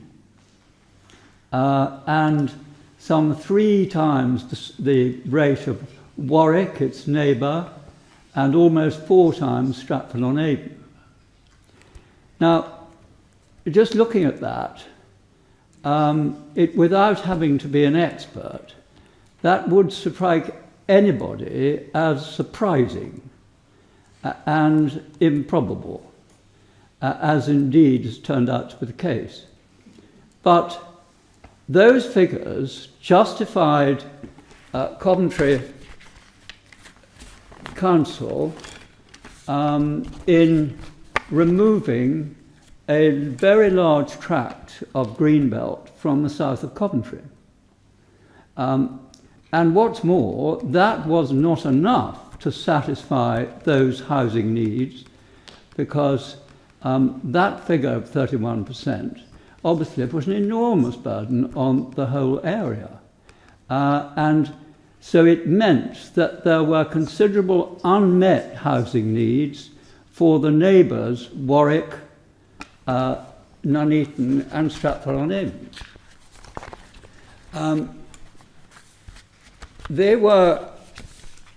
This meant that the residents, the children and grandchildren were never going to enjoy that greenbelt. We were convinced that this, as was indeed the majority of people living in the area, that these figures had to be wrong. And the retired council leader of Coventry said, "We know the figures are wrong, but we are being forced to use them." And that is, of course, the case, because ONS figures are unassailable in courts before inspectors. Once you start talking about these figures being improbable or surprising, they shut their eyes and don't listen at all. And so inspectors who had this rehearsed in front of them paid no attention at all to arguments that were advanced against it.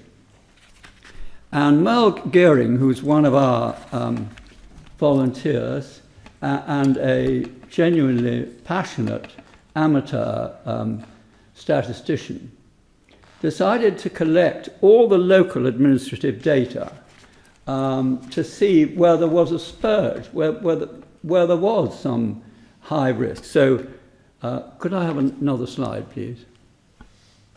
There we are. Thank you. Now, you will see there that the projected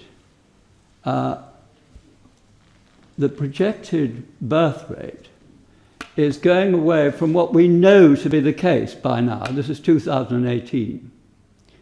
And you, I hope, can see it's probably not easy for you to see, but the result is that by that time, 2018, there was a gap of 1,000 between the projected number of children who would be around and the actual number. And that is relevant because just now schools in Coventry are closing because those 1,000 children never materialised. And it's relevant also because that is a stage at which ONS knew that their projections were flawed and could have been corrected. We had applied to ONS on numerous occasions. They sent a team to Coventry to speak with us. We did a presentation for them, showing all the local administration figures. They politely listened, but were never going to change their mind. And they would not acknowledge any fault at all in their figures. We, on the advice of a professor of statistics, Professor Tony Champion, who'd listened to Merle give an exposition on these numbers, he encouraged him to seek a review from the regulator. We actually didn't know we could do that. And within literally days, almost indecently quickly, we were granted our review. And we were extremely well received, with courtesy and thoroughness. The other areas who might have been affected by these flaws were invited to participate in a large Zoom meeting, which they did. And it did appear that there were other areas, notably Brighton, Canterbury, Guildford and the Wirral, who were similarly affected, but not to the same extent as Coventry.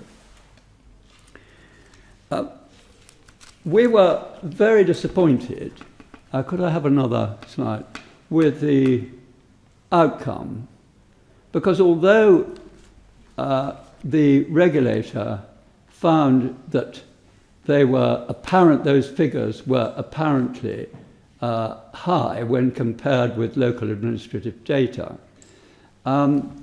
he didn't go further, which he could have done, we felt, because we felt we had identified the flaws, we'd actually identified where the system had gone wrong, and therefore was something that could be corrected.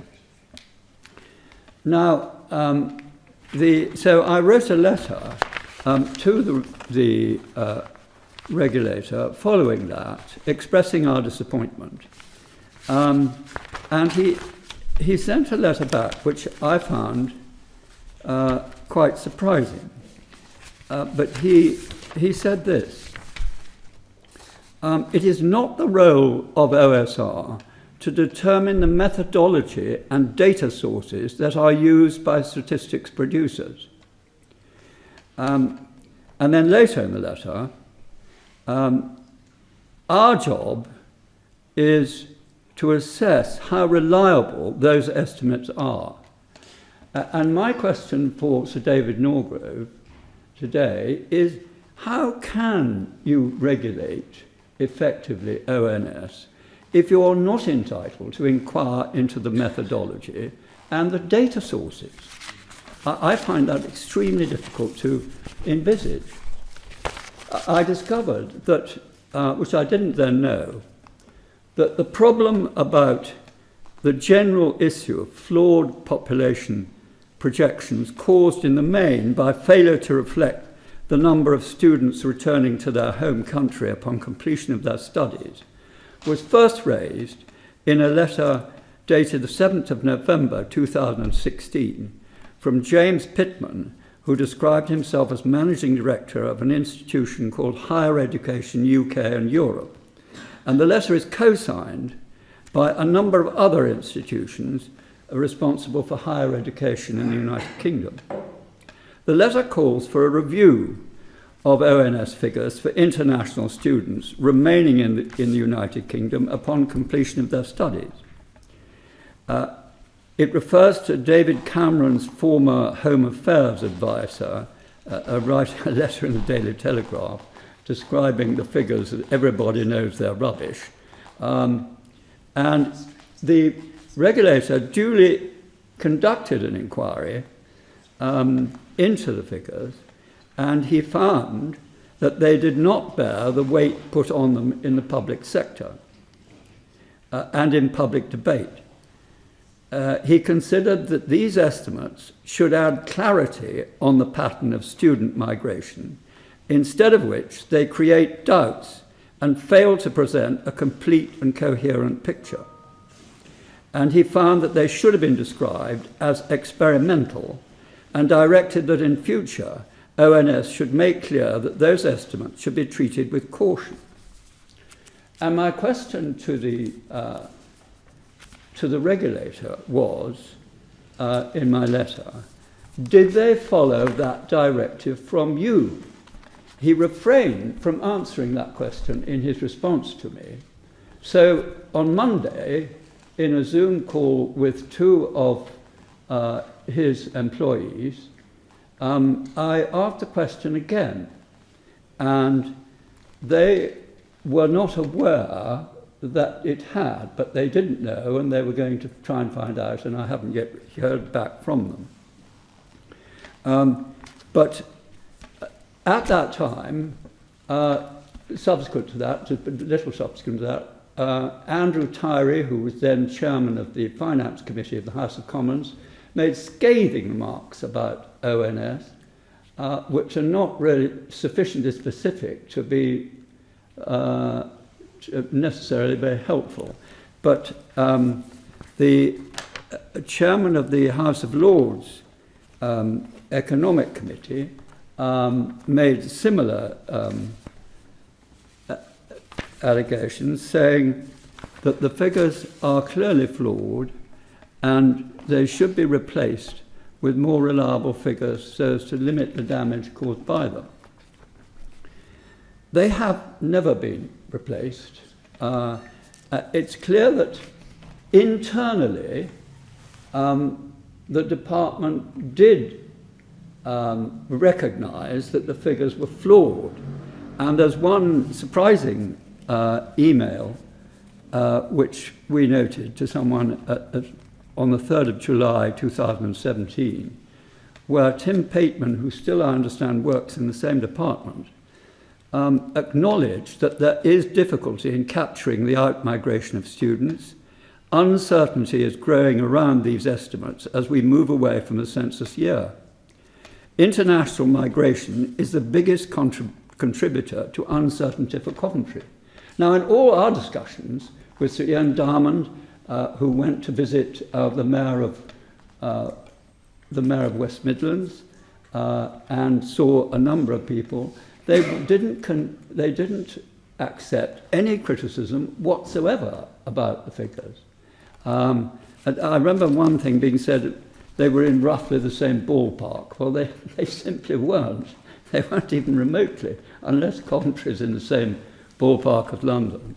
They simply weren't there.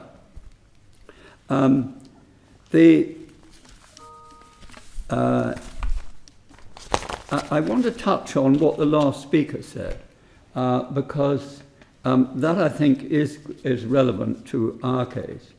There was an inquiry, there was great criticism of the International Passenger Survey, and then for the Home Office, instilled for a period of 2 years, far greater checks. And they discovered, to everybody's surprise, that actually 46, something like 90% of students returned to their home countries upon completion of their studies. And that was totally different to ONS, who had been predicted that almost as many remained behind. So there was an enormous gap there. And there have been efforts to try and rectify it, but those two flaws were apparent, and nothing has been done to correct the figures. And that's, it doesn't just affect us with a large slice of green fields being removed, but it affects every government department. I was surprised to be asked by the regulator during our examination what other purposes the figures were being used for in the public era. And this was genuinely asked. It clearly was not something that was widely known, surprisingly, that these figures are also used for, naturally, when public money is detailed from departments to specific local authorities for hospital, doctors, nursing, teacher training colleges. It's relevant to a vast area of public arena. And so it is important that the figures are corrected. But they never have been. And although internally they've been regarded as suspect, and we know that from some emails we've discovered, they have never had a warning given to public users. So they have still been employed. They're still used to remove more and more green belt from Coventry, and that's bound to continue. But what is really alarming is that we understood they seriously thought of changing the figures, apparently, following our review, but they decided not to. And I asked, well, why do you think that was? And the employees to whom I spoke at the regulators said they didn't know, but there was a slight hint that it might be because it would cause more difficulty.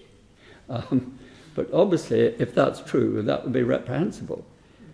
But in a final letter we received from Sir Iain Diamond, because we thought, well, the census is so near to conclusion, it really wouldn't matter all that much if they didn't change the figures now, because we'll soon have the new figures.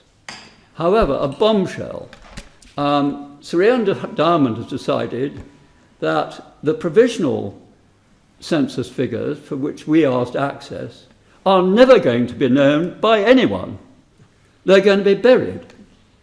And all we will know is what they agree with the local authorities, particularly Coventry in this case, to add on to that figure to represent people, what the last speaker was talking about, all the sort of people that's quite difficult to identify.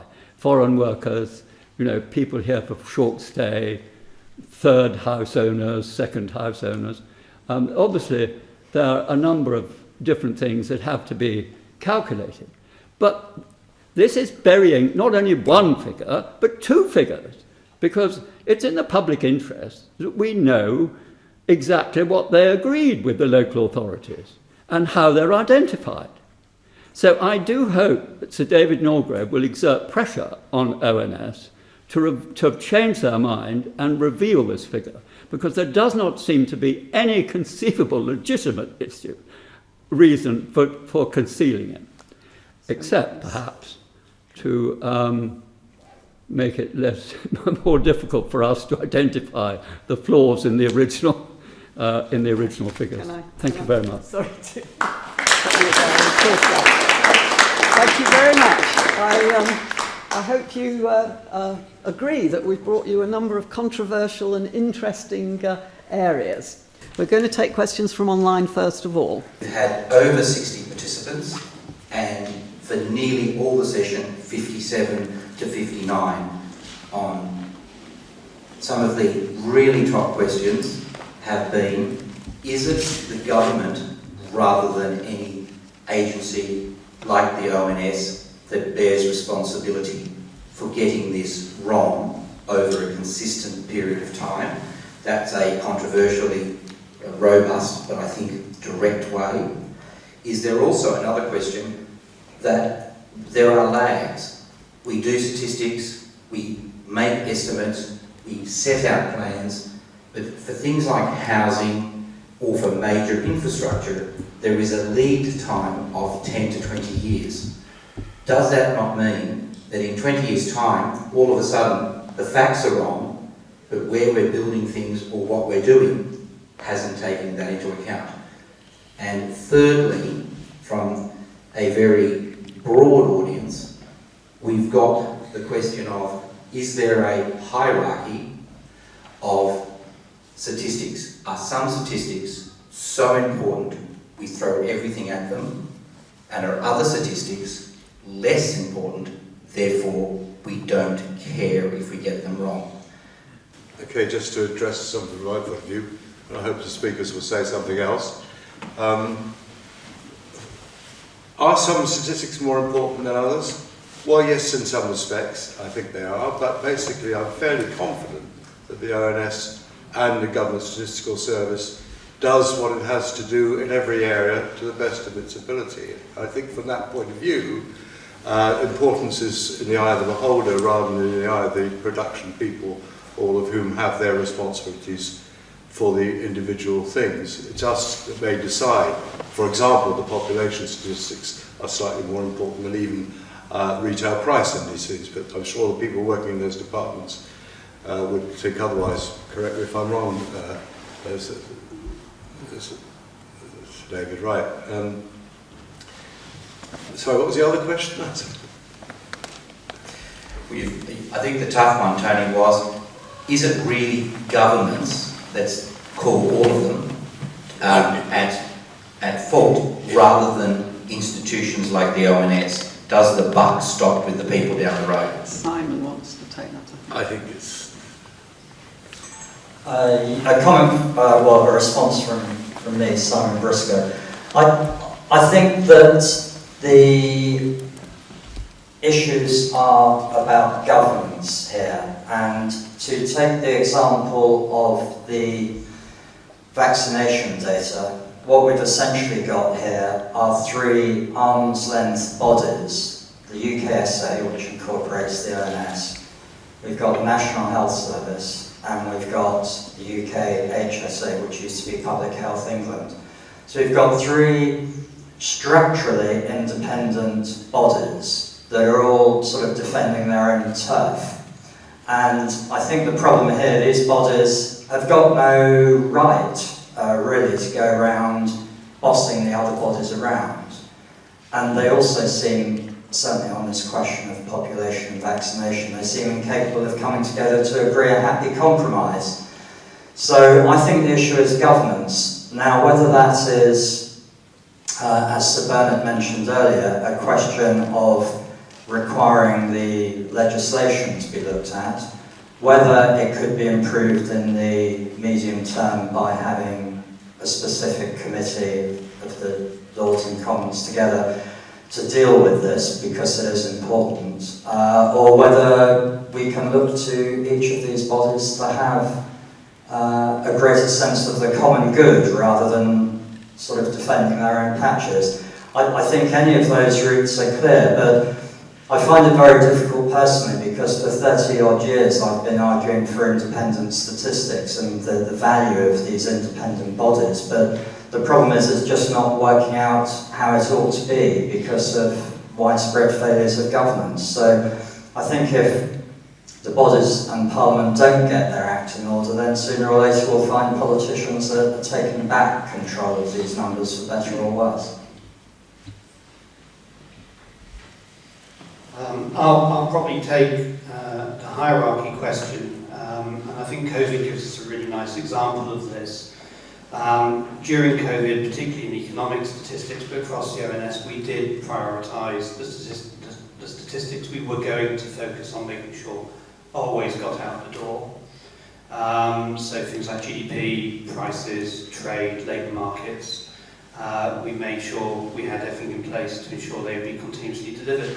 I think what particularly pleased us was that we were able to do that without ending up losing other parts of the suite of statistics we publish, except at the margins. So things like productivity and details around that, we were able to maintain through the period. So I think this is a real life example of there probably is a hierarchy, but what's important is being able to maintain momentum across all the jigsaw pieces. And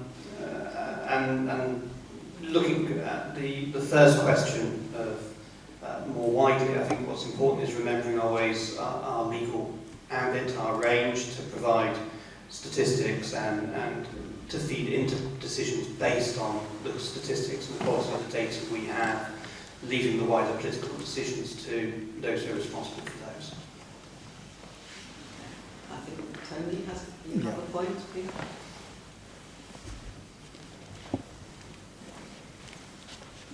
Yeah, on the first question, is it government or the ONS? I mean, in the price indices area, one example of where, in my view, this has gone wrong is where the government, as I mentioned in my talk, arbitrages between different price indices. But when the government talks about this, it just says this is a measure of inflation. It doesn't specify which measure it is using, and in a sense, it gets away with it by this sleight of hand. Where I think the problem is, if you like, is that the UKSA and the ONS is not robust enough in challenging government on issues like this, and really needs to take a more proactive stance. And it's something we've been arguing for a long time. So that's on the question of is it government or the ONS. I'll just pick up on the lag question, time lags. I'm going to answer that, and I think the question was referring to long time lags of decades and so on. One concern that we have is with time lags within the compilation of certain price statistics, particularly the CPIH, the preferred measure of inflation by the ONS, which, as you saw, has got the lowest public awareness of. The H, as I said, stands for housing. It's supposed to represent owner-occupied housing, but it's actually compiled on the basis of rental prices as a substitute for not being able to address the real data. And there's a whole argument around that. But one of the problems with using rental data is there's a much bigger time lag. So it's not actually a current figure that is being put into the statistic. And again, I don't think that this is understood enough by the public, that what they're seeing is a mishmash of a statistic here, when what's being presented by the ONS is a robust statistic, or they're claiming it's a robust statistic. Okay. Do you want to take questions from here now? I think so, all from the room, but we are about to lose our online audience. Could we give them a round of applause? They've been far more patient than we would have been under the circumstances. So thank you very much.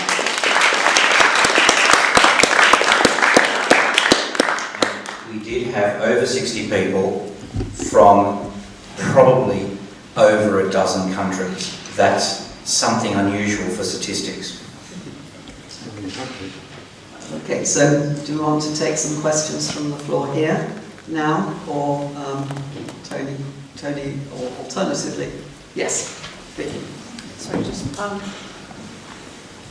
going to have to go, but I was thinking about the population issues that were discussed and the projections that are being made in various places. And what worries me, and maybe there's an answer by the ONS people here, if they're still here, is that there is a new body which is now advising on the types of, how many houses may be needed in various places around the UK, which are made up of quite a lot of house builders in there, and they are advising, from what I understand, the new Levelling Up department on this. And it seems to be based on population projections, which are linked to what jobs supposedly are going to be created by government policies to level up various regions, which seems to me a bit worrying.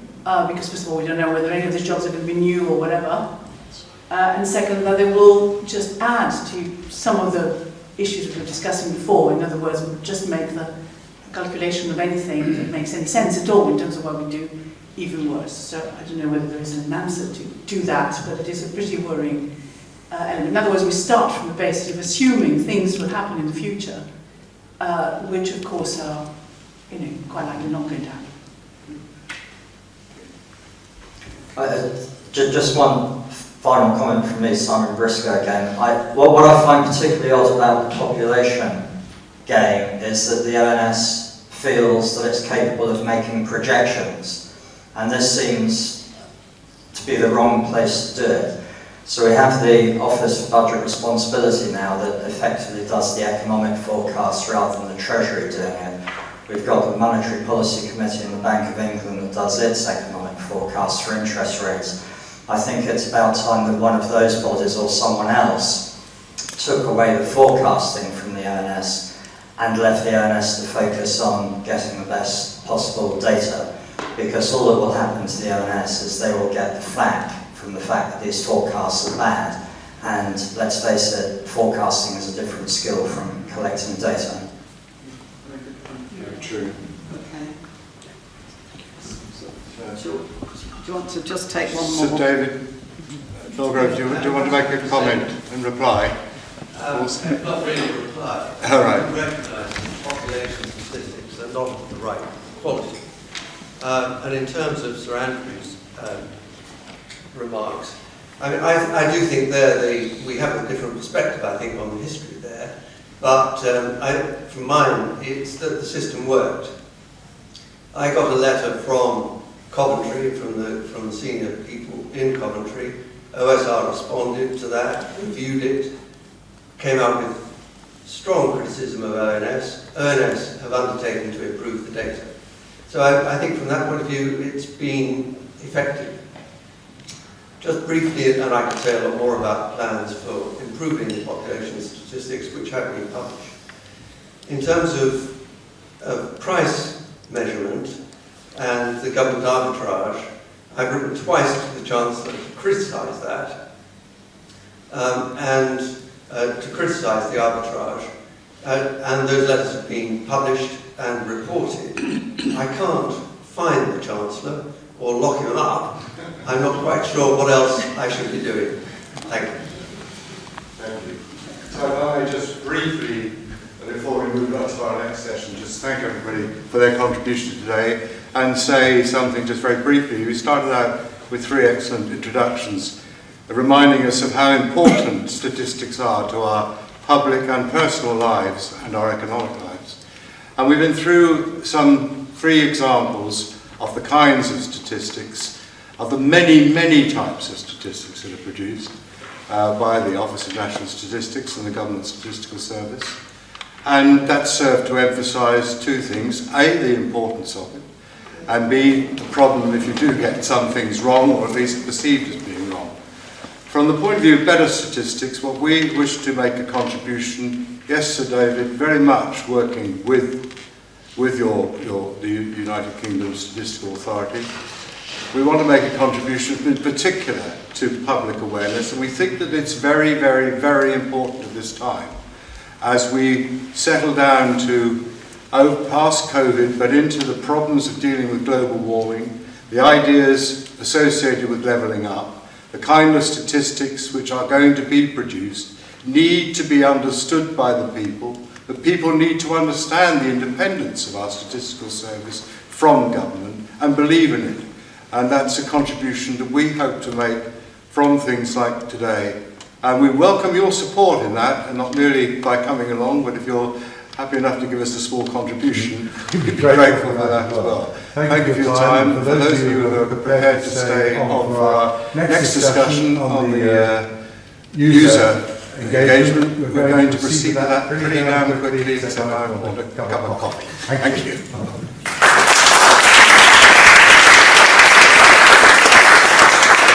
Hello, I'm Paul Allen. I've been chairing the Statistical User Forum for the last 6 years and have been involved with SUF and its predecessors over many years. Sorry I can't be present, But thanks to Better Statistics for hosting this session as part of the launch and for inviting me to contribute. Since 2017, SUF and its website, Statistics Usernet, have been hosted by ONS. That seems the right place for SUF to be based at long last, given that SUF's role is to support users of official statistics in communicating their needs to producers. Equally important, SUF and SAN provide channels through which producers can communicate and build relationships with a broad range of statistics users. 5 years on, we've not got there yet. For example, areas of concern that we flagged at the PACAC hearing, such as education statistics, are not on the agenda. It may seem odd to be calling right now for more and more sustained engagement with users and potential users of official statistics. Never have so many statistics been quoted so widely as during the COVID-19 pandemic. Statistics from a variety of sources are poured over by politicians, policymakers, commentators, business leaders, and the public.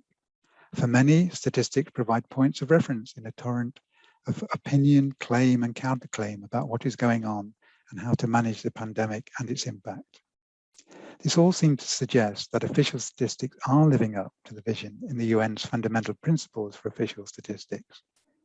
Indispensable in democratic society, not only for governments, but equally for business and planners in all areas, to help citizens make effective decisions in their lives and helping to hold government to account. But take a step back and look how official statistics are delivered, and all is not quite so rosy. Yes, there are examples of good practice, and some parts of the GSS have engagement teams. However, production line processes and the culture of serving the public good primarily by acting as the government statistical service and supporting policy can crowd these out. And not all the statistics presented to the public are official statistics, raising issues of quality, access, and transparency. The launch in February of the user engagement strategy for official statistics was long awaited and welcomed. The strategy is now being rolled out, including, as we heard at SUF earlier this month, with enthusiastic user engagement champions around the GSS. But will the strategy be enough to ensure that statistics are no longer published merely with the hope that users and potential users will find them? Will the strategy embrace the wider notion of quality public statistics from a variety of sources, which the campaign supports? Will it lead to more joined up data, statistics, and analysis? User engagement means more than gathering followers. It means talking with and listening to users and potential users and understanding what other sources of information are relevant to them. Using market research techniques would help here. Just one topical example, the update to the system of national accounts now underway. This is not some dry technical process, but one that has major ramifications for how we measure progress, sustainability, and well-being. I hope that Richard Hayes engaged with you this morning. I have to say that his presentation to SUF left me disappointed. Formal UN consultations on some of the key issues of concern, such as natural resources and unpaid household work, have already passed, visible only to the national accounts community who keep an eye on a UN website. We have to involve more people in these and in the remaining discussions. Finally, one specific step demonstrating commitment to user engagement across the UK statistics would be to establish a statistics advisory committee to signal the importance of discussing and expressing views on strategic priorities and statistical activities in terms of user need. Plans are being worked up, we are told. However, it would be nice to be consulted on something that is itself about improving user engagement. Thank you for listening. I look forward to hearing how the session goes and what will happen as a result. If Owen would be kind enough, because Sir David has said that you would be able to tell us what you're planning. It's in terms of it's called occasionally a higher level advisory group or something, but something is planned definitely to lift the whole matter of user engagement going forward. And I'm very grateful for Owen to be here to tell us about it. If you could speak into there, thank you. Hello everyone. I won't go into a lot of the history and a lot of the specifics on this because I'm not sure the level of detail you're interested in, but happy to get into that if that is helpful. The Office for National Statistics has been working with Paul Allen, who we've been very grateful for his support on the Stats User Forum for a number of years, to really make sure that we're engaging with users across the breadth of what we do, whether that's what data we're collecting, how we're presenting it, how we're representing society as a whole. And the Stats User Forum has provided a really good input into all the work we do. Where we lacked a little bit is there's been a disconnect with the forum with a lot of the work that goes on the ground, the thematic-based engagement, whether that's on migration or general population, whether that's on the census methodology, all these different areas. So based on conversations with Paul, Tony and Mike Hughes, we've looked at some of the other models that exist around national stats institutes. We've taken on board very clear feedback around the Stats User Forum hasn't necessarily had the direct input into the top of the office within the Office for National Statistics and broader statistical system. So what we've suggested is that a National Statistician User Advisory Committee, taking representative leads from across the different user engagement forums or subjects, is formed. That works directly to the National Statistician, who would chair the group, and they'd be able to take a lot of the strategic issues such as presentation of data, such as data gaps, such as making sure our data and collection is inclusive of all those groups out there. Underneath that committee, we're looking to separate or collate our engagement efforts. There are, over 100 steering groups, forums and others that are in existence across the ONS alone, let alone the GSS.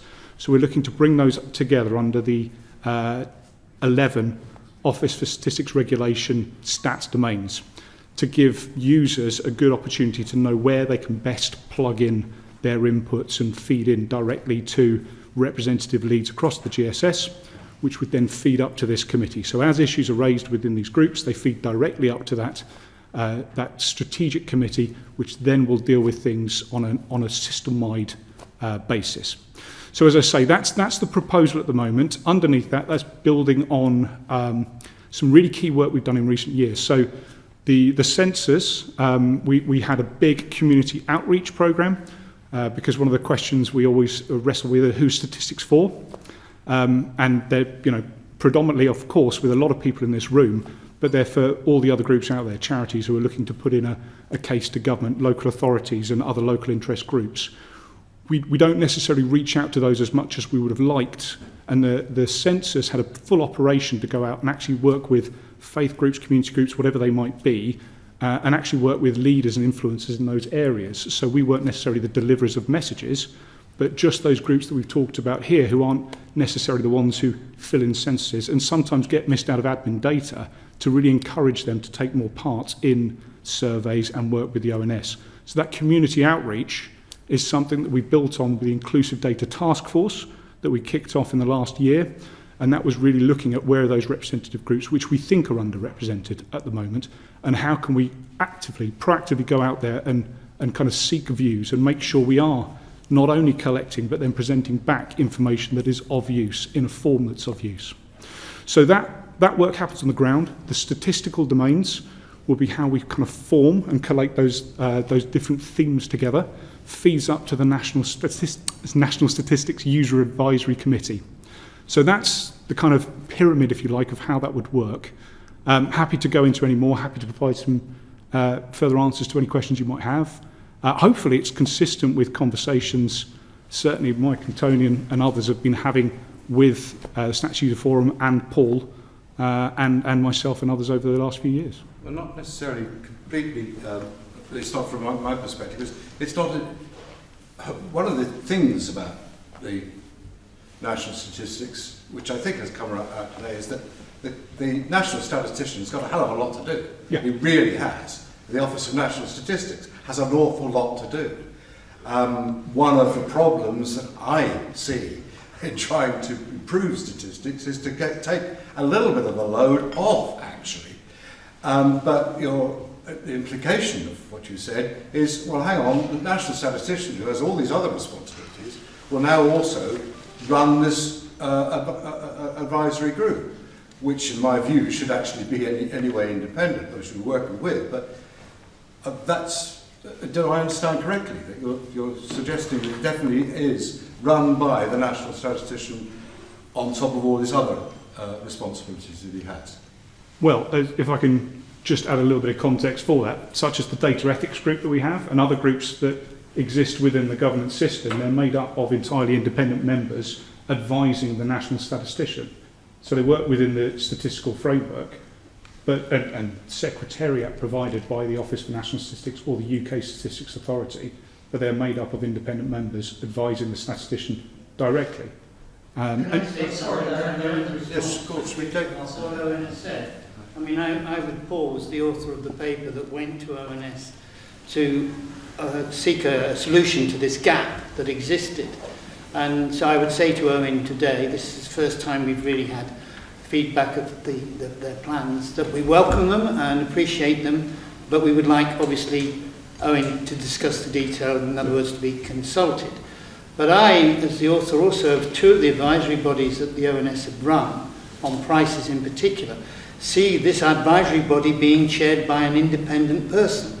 And the membership of, just as the groups that Tony has mentioned, Owen's mentioned already, are independent people. You know, they are the great and the good. Take Kate Barker, for instance, who chairs the prices advisory body.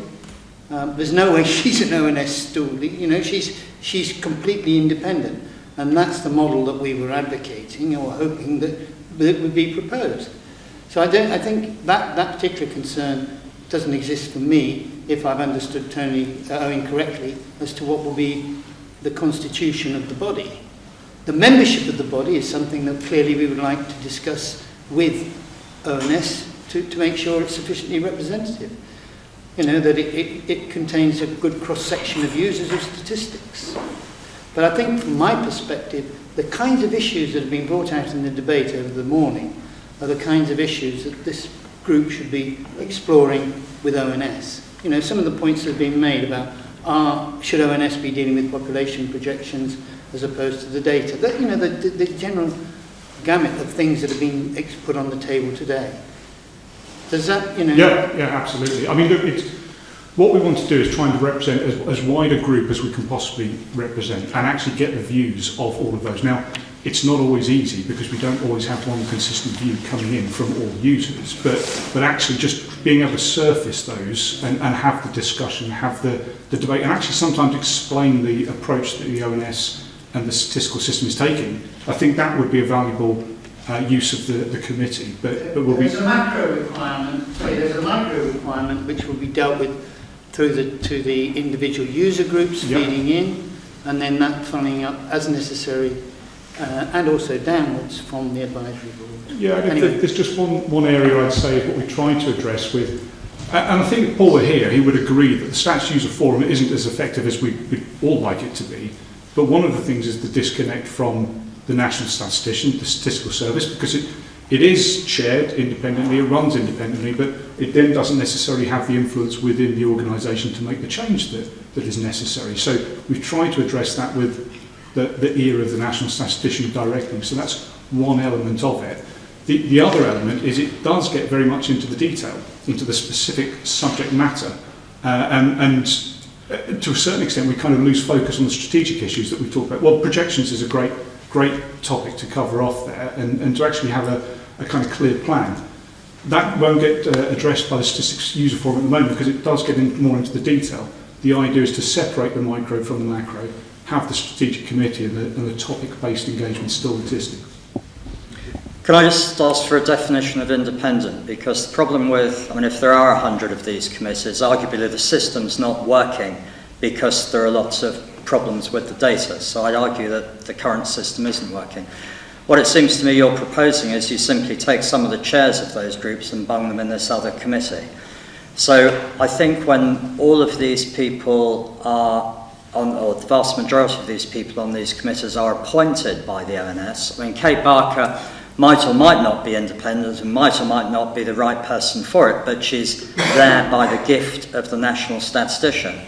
So I suppose if you're creating a committee that is a selection of the chairs of the groups which are already failing, which are already chaired by people who are in the gift of the national statistician, and the meetings are going to be held in private and the secretariat is run by the ONS, I'm not sure that's going to tick many boxes for user engagement or independence. Well, Okay. If you're talking about definitions of independence, I mean, that's quite a broad subject to get into. I mean, independence from whom? Independence from the ONS, independence from government, independence from the statistical system. Can I ask, is your view then that the existing statistical forums aren't working? Well, just to pick the RPI and the CPI, we've got two groups there. The places on those two committees are entirely in the gift of the national statistician. Within the gift of the system that is meant to be monitoring it. The meeting's not held in public. So, why on earth should I as a user, why on earth should the millions of pensioners who've lost millions of pounds of income over the last 10 years have any faith in that system when they can't see themselves being represented and it's a closed shop? You only get in there if Ian Diamond likes you, and then the minutes will be whatever Ian Diamond wants the minutes to be, and the key issues which have been bubbling away for a decade are still not dealt with. So, it's not working, is it? I mean, it depends on the outcomes. I mean, you're offering a perspective from it. I'm assuming you're not on that group, but if you are, then you're offering a view from inside the tent, as it were, is how you're presenting it. I mean, And Jill make a point. Well, can I come back to that point, perhaps? Yeah. So what I would say is, in terms of open forums, yeah, absolutely, we could hold it through an open forum, but essentially sometimes you're talking about quite sensitive information, and we're sharing a lot of sensitive information with users, which we would want to do on a regular basis. So there is sometimes a necessity to have these in private meetings. We do share the outcomes of these meetings, of course we do. We publish our minutes and our findings. And we go back to users and proactively engage with them on as wide a basis as we can. I think we've just got a different view of what users and independents are, and this system will not satisfy anybody who believes that transparency, openness will be met. It won't be met by plucking off a few... Could I please have a chance to ask a question? Because I've been asking for some while.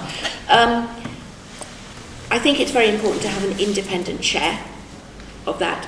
I don't know who appoints the independent chair, but it probably shouldn't be the system. I think, though, the national statistician should normally attend those meetings, should hear at first hand what the issues are.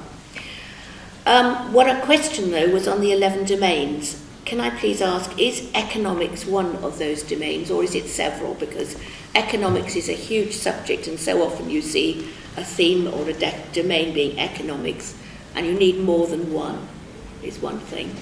And the second question is, will those domains interact at all with what I would call middle to senior management at the ONS, those groups?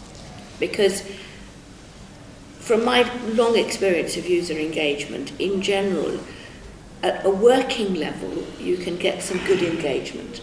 I think generally, public inquiries too, you tend to get a very helpful response. Not obviously, sometimes it doesn't work, but generally, my experience is that ONS statisticians genuinely want to listen to people and engage at what you might call working level.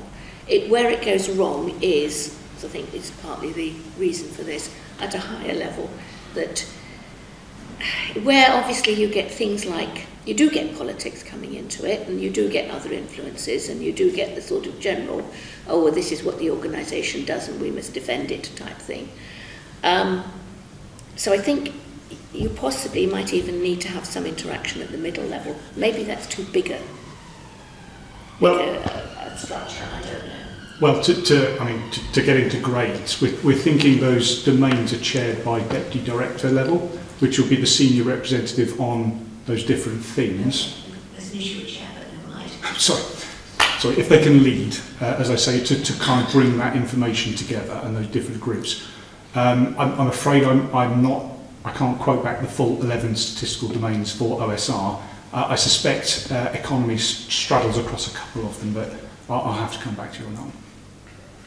So is it, shall I do this? Do you have anything to say to the users as to how your figures should be utilised? Do you have any comment on the way in which the statistics are being used by various levels of society? Yes, absolutely. So, I mean, depends if I can give you some examples.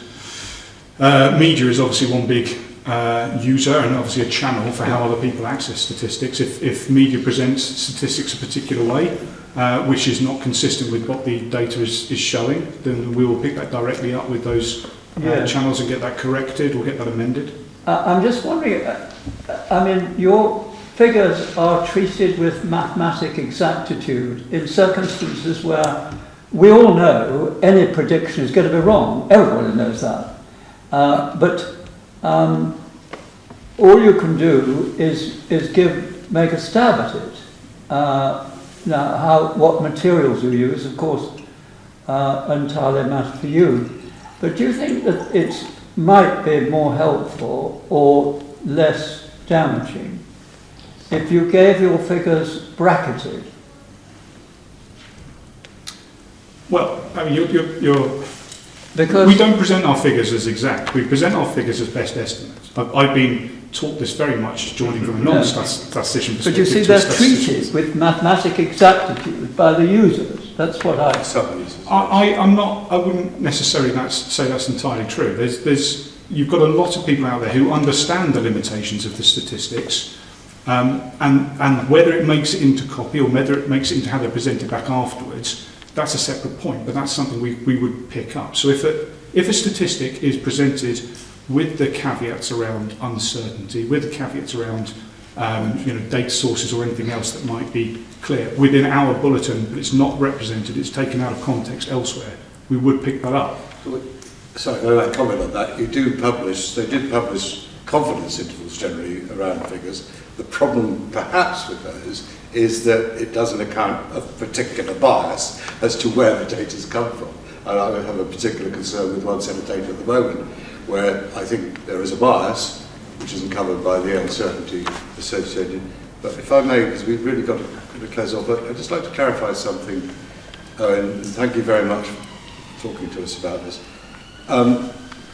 My view of a user engagement body was that it would take some of the load off the ONS of dealing with such a variety of users, would take the, now I can see, but I'm saying this is my view, and I think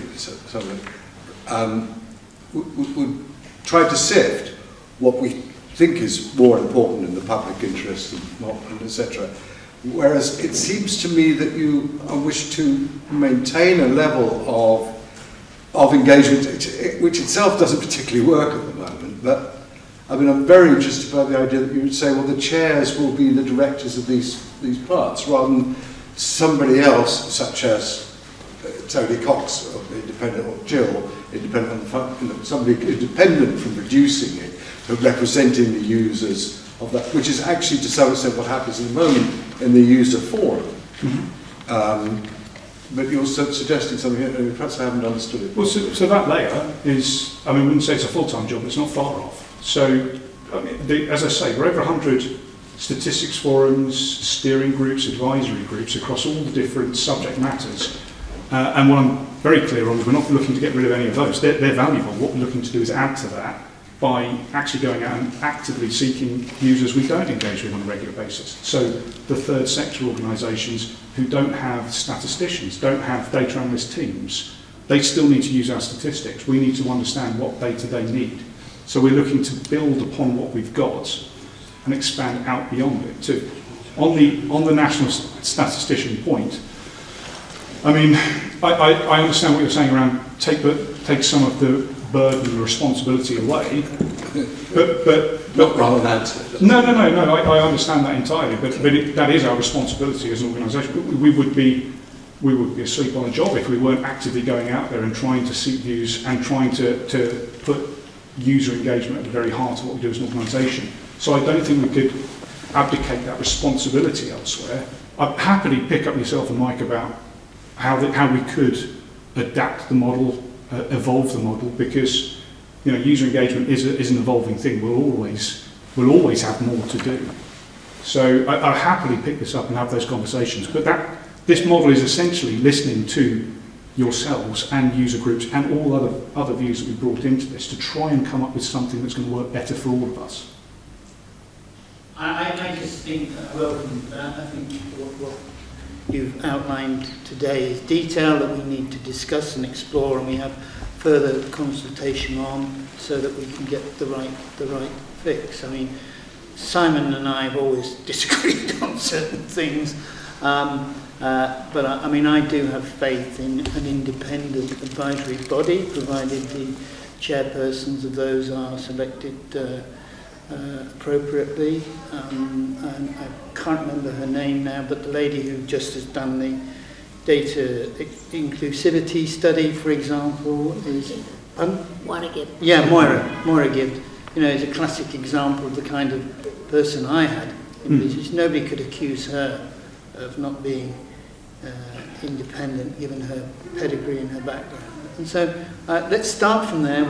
You've agreed that the top, and then let's work through and see how the system works. That would be great. Well, we've got it's a new system as well, so we've got to keep reviewing it and testing it to make sure it's doing what it's intended to do. So when we have a meeting? I haven't got my diary with me, but very soon. I'll be sending you an email this afternoon. How's that? That's good to know. When you start to agree to go away and come back to us in the near future with your outlines, then start the discussion on. So we'll just want to make sure we've got the right people in the room, so we're having a conversation. Okay. Will it report to the OSR on? It's not the intention, no. I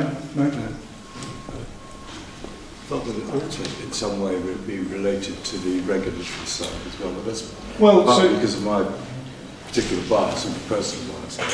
I mean, I would say one of the key roles is what are the data gaps, and that's not really a role for the OSR necessarily. That's for the national statistician to decide are we answering the data needs of all users.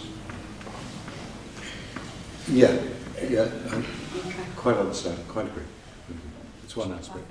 Another aspect is how do I use the data? Very brave. Oh, of course, yes, of course. Thank you. Thanks. Trial by fire. Thank you very much, yes. Sorry about that. It's time to go. So you're going to close. Thank you very much for all your time. Yes, I am closing to say thank you all who have remained here for your patience. I hope it's been of interest. I certainly have enjoyed it myself, and I hope that we're going to have another one early in the new year, perhaps focusing on the more difficult subject of medical statistics. Oh, no. Which we avoided because of the difference in data from the various nations and etc., as mentioned. And personally, I agree with the idea from PACAC that we need more legislation on the subject to tie up our statistics. Thank you for your time. And thank you for your good humour.